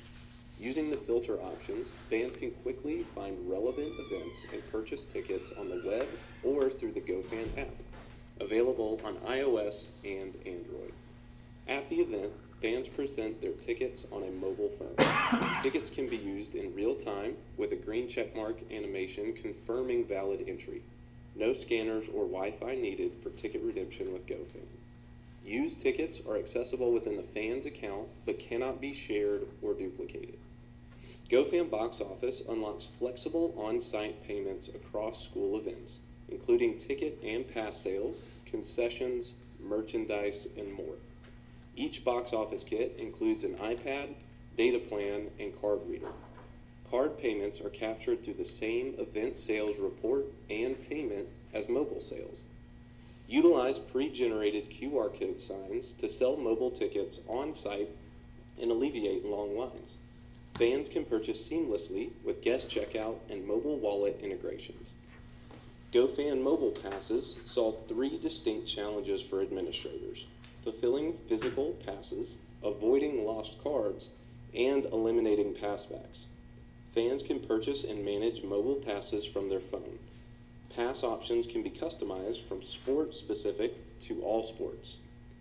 View and manage your tickets links through PlayOnHQ. Schedules can be imported from partner scheduling platforms to create ticket links automatically. View real-time sales information leading up to and during the event from your computer or phone. Within HQ, our financial hub stores all ticket sales reports and provides interactive dashboards to further dissect ticket sales data. Annual, quarterly, and monthly reports are all available for review within the financial hub, creating a comprehensive overview for business offices. Accounting codes can be added for more detailed reporting. Schools receive a weekly ticket sales payment and can choose between a direct deposit or mailed check. Each weekly payment statement provides details of all events included in each payment and is available as a PDF or spreadsheet file. Schools use GoFan to save time, increase revenue, and elevate the fan experience. For more information, please reach out to the GoFan team. So that gives a nice overview of what GoFan is.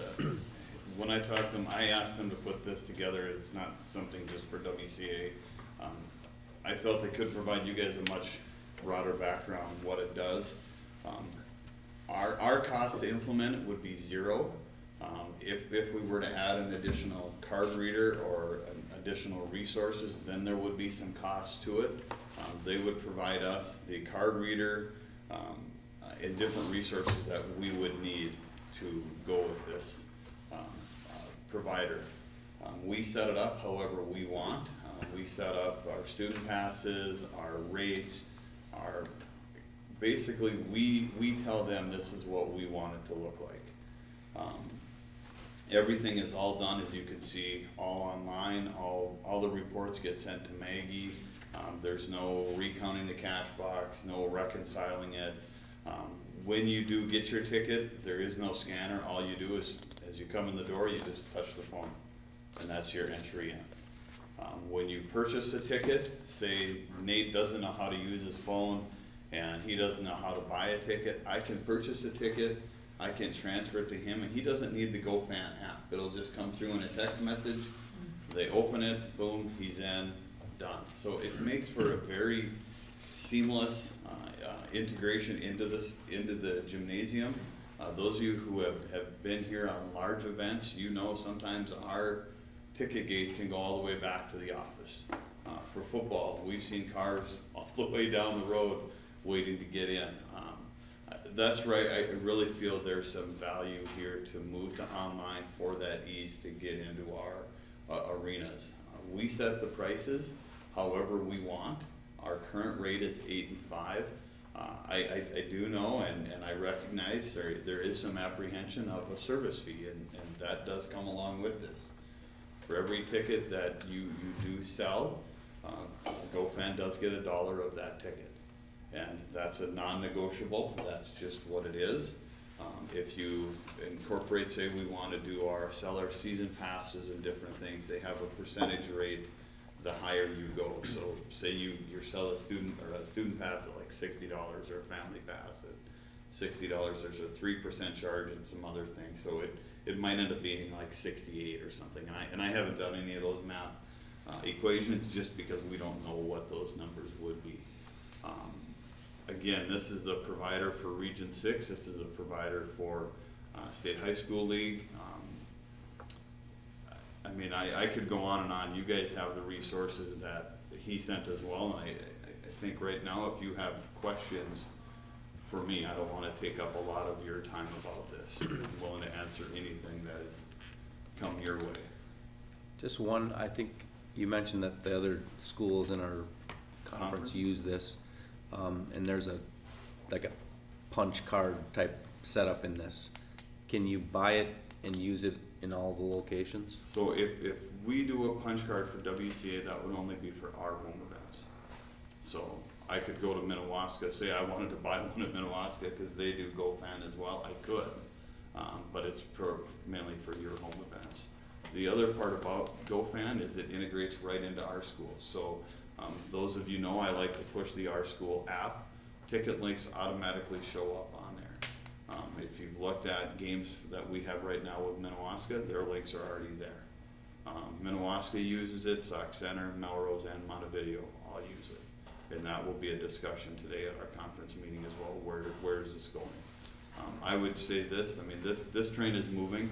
And it's something that I think we have to decide. Are we going to jump on? Are we going to be the caboose, or where do we land in this? I don't see this going away. Right now, there's like 140 schools in to GoFan in Minnesota, and they anticipate that number getting over 200 by the end of the school year. That more and more people are finding the ease with this instead of Maggie and I trying to figure out a cash box, run into the bank. Oh, did you do the cash box? I mean, it just gets to be kind of a time-consuming process where I think we could clean some of that as well on the administrative end. So. Two things, Jake, on that season pass. Can we, instead of paying them the administrative fee, couldn't we do our own laminated card and have a list? So we're not paying them to take the $65. Let's keep all that money and just you just show that just like the your phone. option on there where maybe you don't want the service fee on there, and we as a school district eat that as well. But I'm saying we don't have to eat it if we have our own punch card, right? We're gonna play their game a little bit. If they're gonna do that, we'll just say, here's where it's at. So then it's just their responsibility to have that season pass to show it, or we've got that list. So that would be one thing. And I know the other thing that you offered some clarity on was when we go up to Fargo Dome or some of those places, they did take cash, but you said sometimes there's already a contract. Fargo Dome is different. If you've been to section football, Fargo Dome has a contract with Ticketmaster. So therefore, to do cashless, they can't do cashless there. Well, I shouldn't say they can't. If they choose to, Ticketmaster gets $3 of each ticket. So Region 6 has said, no, we're not doing that. We're gonna just keep rates where they are. So that's why if you go to section football, that's why it's cash, because it would cost the region a ton of money to do cashless there, or the provider, or the consumer a ton of money. My view on this is, if it's something we wanna do, I would advocate for the sooner the better. If that's not option A, option B, I would advocate for informing our public this is coming. Whether or not that implementation is this fall, this winter, probably not the spring, because we don't have a lot of cash events this spring. Or we say, okay, we're gonna look into this, and coming next year, we do this. I would, on top of that, I would say, if we do this, I would not have any cash at the gate. I would do it all cashless at the gate. I know for some people that's hard, but I would say our public knows cashless. I mean, let's be honest, with all of the state tournaments that our communities have been in, our attendance has been great. All of those are cashless venues. So I think our community knows how to do this. I think the longer we wait, the longer we're gonna go, well, how do we do this again? What does this look like? So I'm all for it. I think you could ask a lot of ADs, they're all for it. I think if you ask community members, they're gonna go, whoa, wait a minute, pump the brakes. But again, I would tell you, this train is moving. And I think if we communicate well about it and you provide support for people that are unsure and really babysit that in the beginning, I think we should just pull the plug. I agree. I think from the community standpoint, I mean, I've heard it, there are just many people going, well, why aren't we doing this when we walk into Minnewaska, well, why isn't West Central doing this? There's just many people saying that as would say the other. So I think there's. Do you think that the concessions is close to coming with, I did hear that. If you're gonna go cashless at the door, you better have an option cause I'm not bringing cash then, right? So I wanna go get my popcorn and I wanna get my pizza, and I don't wanna have to bring cash for that, but I can't get in the door with it, so. Mindy was here last night after our signage meeting, and her and I spoke a little bit. She's reached out to a few DFS members, and a couple that have talked to her. They're all for it. They're just some questions. What does that look like? And what does that look like from a service fee for them, and then just systematically their prices? And that would be some pieces they would have to iron out. But yes, I mean, if it's something we were to do, I think the only way this works is that option has to be there. If they say no, then I think we have to take a step back on this as well. And that could be GoFan as well. Yep, they could use GoFriend, they could use their own provider there too, so. Do you think if we were to do it this year, winter sports would be the time to start, or is it just too rushed to try and do it for? Well, if it's something we wanted to do now, we could do now. There could be some work to implement it this fall.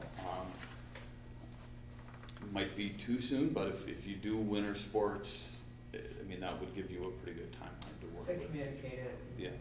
I was just gonna ask, is one enough at the football gate? You know, usually there's two lines coming in. Do you need a second reader type deal for that part? Obviously Well, at the door here, one probably gets you yeah. through, but. I don't know if it would be worth your investment to get a second reader there, because that secondary product costs around $700 to $750. When you already get one reader, I don't know if you would want to go with two. So. I just, you know, we talked about the line, so now it's one line instead of two line, you know, again, just a question. It doesn't matter either way to me, but. I think giving time to roll out, we've already got JMC kind of going, there's gonna be a lot of learning there. Now we're in an interior space, if we do have to have, maybe it's you that's pulling people over and walking them through that, where if Well, we're they outside. provide a lot of signage too, a lot of QR codes where you could just come in the gate, scan the code, boom, you're in. They do all of the setup, we just tell them, here's what it looks like. You know, we would have to advertise where the link is found, do you need the app, what a transfer looks like, you know. I think we still need people there. I'm of that age now where, don't give me the QR code. You've made the change, walk me through this and show me how it's gonna work the first time, I think. You kind of do that at Minnewaska, they have two lines typically when you walk in. If you're not ready to go or you need help, you go over here One's a And cash you're line. allowed to just throw it on. One's the cash line and then one's the, You can do Amazon. Yeah, I think the cash line is going away. yeah, they've had it for a couple of years. From our discussions, them and Sock Center have both offered cash and cashless, and they're ready to say, no. Montevideo is implementing it this year, no cash, just straight cashless, so. Maybe if we go, like you said, we start winter sports, we don't have somebody for communications right now anyway. And families are gonna be learning new platform, like you said. Then you do it well. I just see football being kind of a nightmare out there with all the cars and out there waiting longer. We just don't want it to be a negative thing where they go, oh, they thought they were gonna create Well, efficiencies. I think we have to be honest, it might be a negative thing when we start, people are gonna go, where's cash? I mean, I think we all wanna be real with that, cause I mean, this is a significant change from what we all are used to. Is it I know we talked about just starting in the winter sports. Is it something where you maybe bring it in and have it as an option for volleyball to start with as we start into the seasons? Again, like you talked about, it's an indoor environment. We're not cars lined up out the street, and maybe it's a way to start the process flowing without, I understand if you. I mean, we could look at the option of keeping cash and going cashless this year and go, okay, next year then it's not Right. cashless. So, there again, that would hinge on DFS and that would be a discussion, our current ticket takers, that varies every year. That's the junior post-prom parents. So that every year it's a different group of people. Right. Every year the math always looks different when we reconcile the box. So, yeah, so. So, Maya, what you were thinking was for volleyball, you'd have both for volleyball and then. Just an idea, maybe we don't worry about football right away because we talked about that, but yeah, and maybe it's an option, if you wanna come in and have a cashless option, maybe it just kinda gets our feet wet, and I don't know, if you wanna jump in the winter sports and say winters are gonna be all cashless, so there's a little lead up to that, but maybe it just kinda breaks the ice as we go into this and people kinda get in the habit of it. It doesn't cost anything for us to try it, right? No, we would sign a contract with GoFan. If we wanted additional resources, then there would be a cost. Right, so I don't see what the harm in getting it set up would be if it's an option to cash. There's no downside to that. If people don't like it, they can still use cash until everybody decides this is what we're gonna do, but I don't see why pushing it off when it doesn't cost us anything to get on the train. What some of the schools that have done both, they have said, here's the online rates, and cash rate is $10 a ticket, no matter the ticket. So. I don't mind the trial thing for what Maya was saying, if that's something you wanna do, but going forward through winter sports, I think it should just go cashless, because otherwise, we're just creating more work for you, by doing both. You still gotta reconcile the cash, you still gotta do everything that we're trying to get away from, and implement the new program. And like you said, we've had parents, grandparents, everybody, they're all attending these events that we've had in the last 3-4 years. And we've all done it, whether we taught our parents how to do it, or we did it for them and transferred the ticket, or they learned on their own. Everybody, I don't remember anybody not getting in the door, right? So. The first year Region 6 used this, if you remember, it was at Roosevelt Gym in Fergus. It was bumpy. The second year they used it, fans were just flying through the door, getting in. So, there is some transition with this, and that's something, again, we all have to recognize. It leads to a discussion later on, what are rates, what do we wanna look at? As I discovered in one of my last Region 6 meetings, they're seeing, and this is ironic where it happens, is the metro regions, people are buying student tickets because you don't scan it, you just tap your phone. So well, geez, we have 400 students here and 20 adults. So you're seeing regions go to not an adult price, not a student price, just a general admission price. This is the price for all tickets. And And I know there was some discussion, and again, I'm no longer on the region committee, but there was some discussion, does Region 6 just do that? Just a general admission ticket price for everybody? Well, we don't charge for our students, right? So- Right, and they could get a free pass right on Yeah. GoFan, and that would track their attendance and track who's there. So, I mean, that's a discussion too, as we start to look into this. What does that look like for rates? I mean, we have a fairly generous system with our public right now, with our senior rates, our EMS, our student, our staff. Is that something we wanna continue too? You know, so that may be a discussion down the road. And maybe it's something you wanna bring back to your areas and talk to your people, what's the feeling? Know that there is gonna be apprehension. I think we would all joke or kid ourselves if we didn't think there was. But I truly think with what you saw on that slide, the resources you have, the things I've provided, that there is a lot of positives here for us to seriously look into this. Could we make a motion that we would go cashless for winter sports and that the provision is out there for you to explore the viability of volleyball and skip football, because that is a different bird out there. Concessions isn't dollars for scholars. No, So and that would be the other that piece would out be- there. What does that look like? Yeah. So concessions out of football is football boosters. So, And I like that idea of waiting until we get to those winter sports, but I like your idea too, maybe some transition in volleyball where when we have our marketing person. Give that provision if you guys think you can manage it, but you're not forced to. It's kind of a wordy motion, Claire, but is that what you'd like to do? Yes. Can you Clean it restate up. it so I can? I'll second. Am I understanding, so then what the motion would be is that we would go cashless winter sports across the board, no Provide lots cash, of support. right?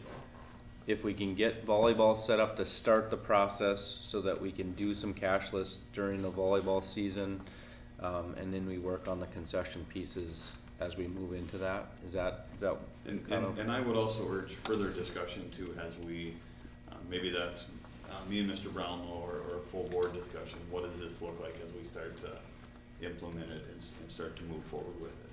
And that would encompass rates and concessions and all of those pieces, so. And probably notifying visiting schools as well, right? I think that's what didn't Pardon? want, and notifying visiting schools that are coming that maybe aren't under that system, because didn't Minnewaska do that and all that stuff? Because if you have a fan who's not used to that and they get there, and I guess Jake, I think it's a great thing. We just need to be prepared, or you gotta be prepared when that one person comes in and says, I don't have a credit card, or I'm not using a credit card. So then do we say, there's the door, or do we say? Yeah, you that's get- all I would do, Yeah. is just say there's the. Or do you get in free and then the next three people go, oh, well, that's gonna be enough. I would tell them, go ask a student to open door 7 and they can come in now. So I think it's just having. And there again, I understand moving through this, that there's gonna be apprehension. I'm fully aware of that, and I'm fully aware that this is new, this is different, this is way out of the realm of what WCA has done for events. And, you know, I just know from my experience with this and the schools that I've talked to, once you get into this and get used to it, it's just gonna be change, and we all know change is different, and change sometimes doesn't go well. to I think just start. that communication piece is gonna be key, cause if they get up here and they find out you're cashless and they're not prepared, cause I think all those schools before, if I recall, pushed out a lot of stuff to say, let your fans know we don't take cash. And I think we owe that to those other schools as well, just so they can communicate, and if they say, well, that's fine, and no, when I just walk through the door, no, actually, we sent it to your AD, we've got it on our website, we've got it on Facebook, that we can say, here's all our communication. That always seems to be the challenge, right, is communication is what we hear is our biggest piece, and. Some of these schools that have entered in with GoFan, just as what you guys are talking about, they have it, it's maybe not primary at their gate, but it's still a resource if they wanna use it, and that could be a template we adopt as we continue to go down this road. Maybe we find an implementation, this isn't as smooth as what I would like it to be, and we peel it back a little bit. So I'm all ears to listening to try to make this happen, so. And flexible, which is a word you don't hear me use very often, so. This Jostens is really rubbing off. I like it, right? Yeah, I like Wait it. till you Yeah. see that opening day, what he's got planned, I can't wait. Okay, so at this time, we have a motion and a second to go forward with a winter implementation with potentially some fall Transition in volleyball, transition and then check with as we concessions. work through right? that. And obviously, this will be fluid and maybe there's some changes as we go forward, but at this time, I have that motion and second. All in favor, say aye. Aye. Motion carries. That Thank was you. easy, we should've started with that. So then we're gonna bring up our facility planning process, moving that ahead of our closed meeting for discussion. Just as we look at, so we received a recommendation from our task force. Now what, right? That's kind of where we're at, is what is our next steps? So, as we start down this process, you know, initially, the board is gonna have to have a discussion about this and see where the board sits on this recommendation. Do we take this recommendation? Do we throw it in the garbage can and start over? Do we tweak it? Do we say, you know, we need to see more information? Do we need to survey people? This discussion starts, you know, it's gonna be a lot of discussion, and so do we have a board workshop? Do we have an extra meeting? Do we, you know, go to towns and do you know, here's what we heard, what does everybody think about this? A couple things, if we start looking at the end game, is obviously to go to a bond for some sort of a facility recommendation. Typically, we need to have our plan laid out, drafted, all those things, probably 4.5 to 5 months prior to an election time. So for instance, if it's a November election, by mid-June, we need to have everything ready to go. It's already been through, you know, Review and comment. drafted. Well, that would be about the review and comment Yep. time, right? So we have to go to review and comment a certain about 3 months prior to our 80-some days before the election timeframe. So roughly 5 to 6 months ahead of that, we have to have our plan ready. So as we look at times, we could go for an election. Typically, it's November, like we all know. There's a window in February, there's a window in May. I think there's also an August window. That sounds correct. yeah. And so, you know, is the board interested in a special election? Do we want to wait for a general election? How does that, and the board has to kind of come to some of those decisions as far as, if you ask me, I don't think we should do a special election. We've already got one coming this year. They're more costly.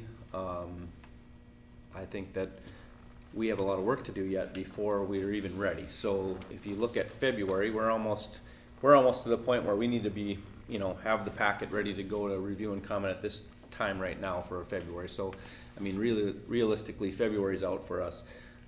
May still puts us really pushing it. It seems silly to do August when you know, November's right next, you know, coming up a couple months later.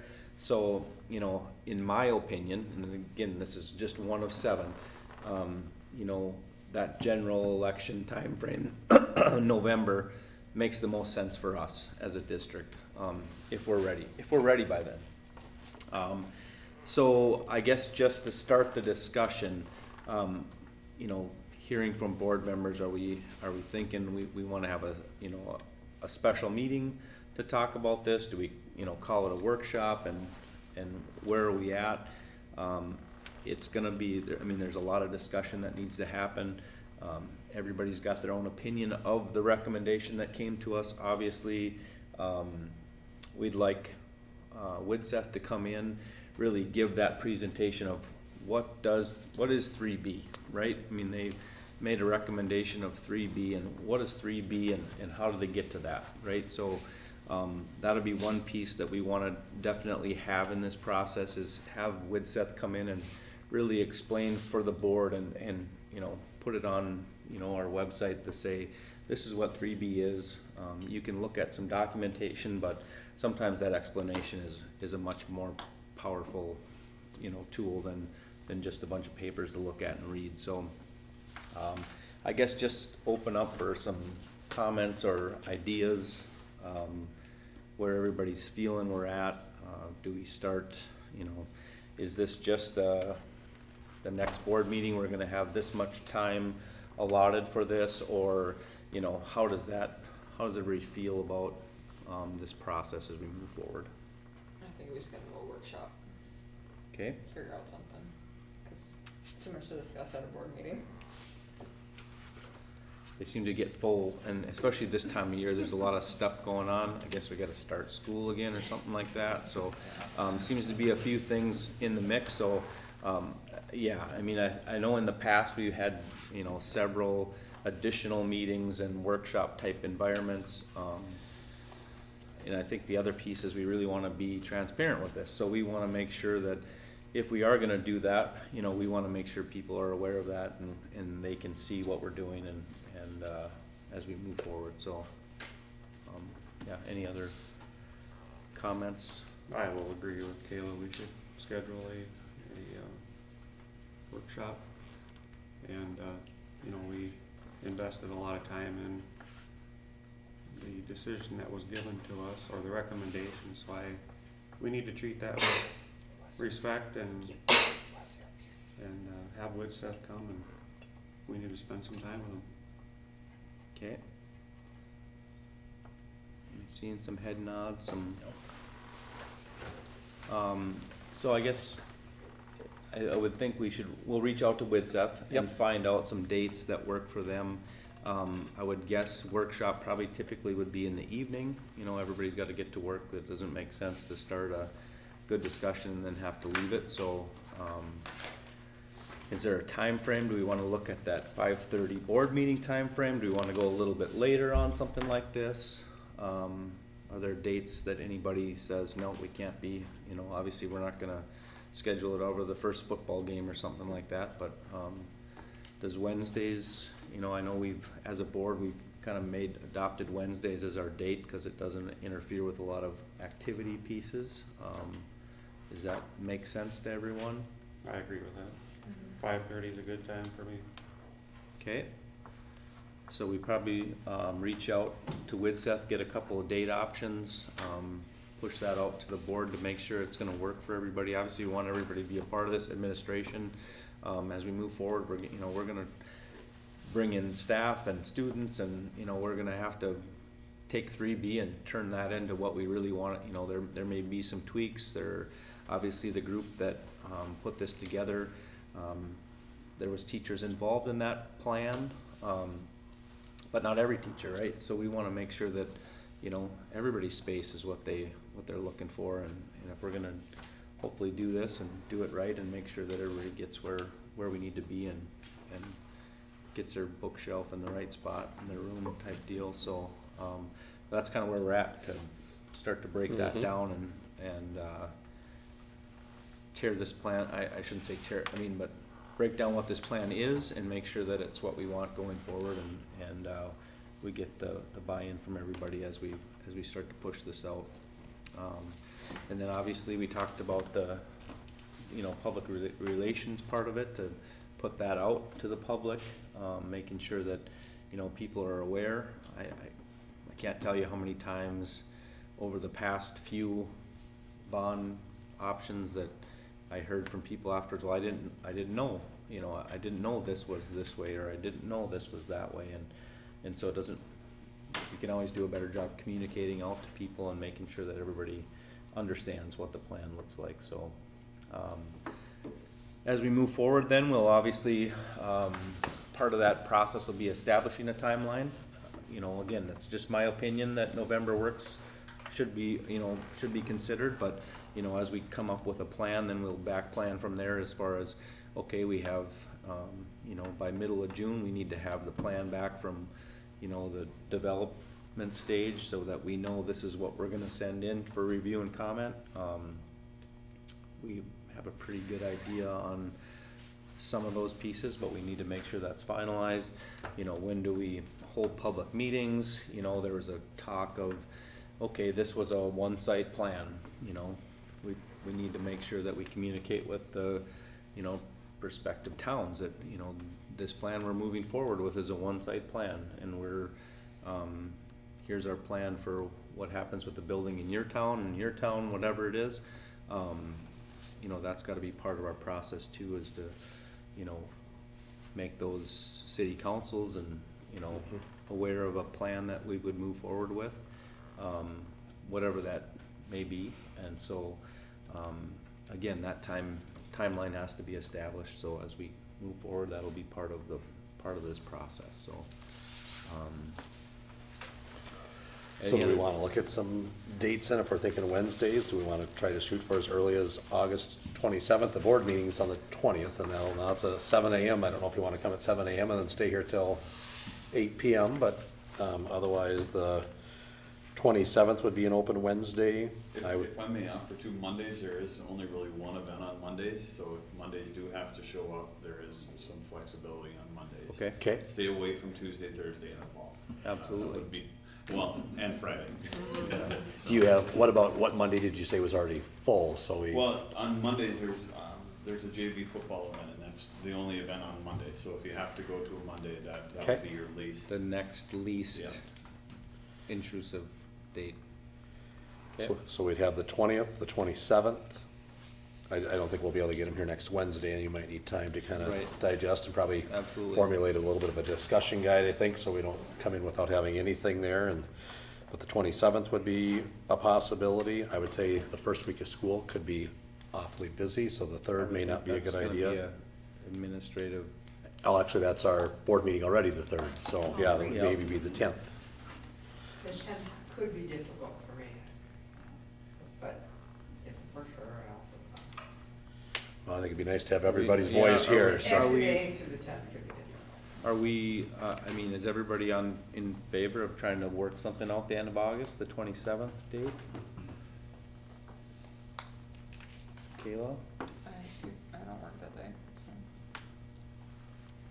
Josh? Okay, so maybe we'll reach out to Widseth to see if I'll that do it right now, yeah. 27th date would be available, and we'll let you know on that piece of it, and, try to get them in here. Obviously, a special meeting workshop type thing, we'll post that prior to, but, we'll make sure that they're okay and can bring some representation in with us, and we'll kind of dive into what 3B actually is, and then we can, you know, realistically, we're gonna, you know, as an example, if we just decide as a board, this is the direction we're gonna go, you know, then we're gonna lock in on, you know, what is our plan and start to work those pieces. And I would anticipate that, you know, plan for several more additional meetings and getting public feedback and all sorts of things, whether we do a school perception survey, you know, all sorts of things are gonna come up as we move forward with this, but realistically, I would say the first order of business is to look at what 3B is and make sure that, you know, the board is on board with moving forward with that plan, so we'll see what comes out of that. So any other questions, comments on this process? Again, we'll establish a timeline, you know, the board as we, again, example, we adopt this, we say, yep, this is our plan, this is what we're moving forward with. You know, we're gonna start to, you know, reverse plan from what our target date is and say, okay, by this date, we gotta have this ready, by this date, we gotta have this ready. We need to start, you know, establishing at this point some community type meeting dates. I know in the past, we've gone back and forth, whether we meet in every town, we meet, you know, some have been well attended, some have not been well attended. So this board will have to decide what our plan moving forward to, you know, push out the information is. And then we'll go from there. So, all right, well, that email is on its way already, so we will get back on a date for that, but hopefully that 27th will work and we can just start the process and really dig into this. So, with that, then we'll move for a closed session to negotiate, to talk some negotiation strategy. Is there a motion to move to a closed meeting? So moved. And a second? Second. All in favor say aye. Aye.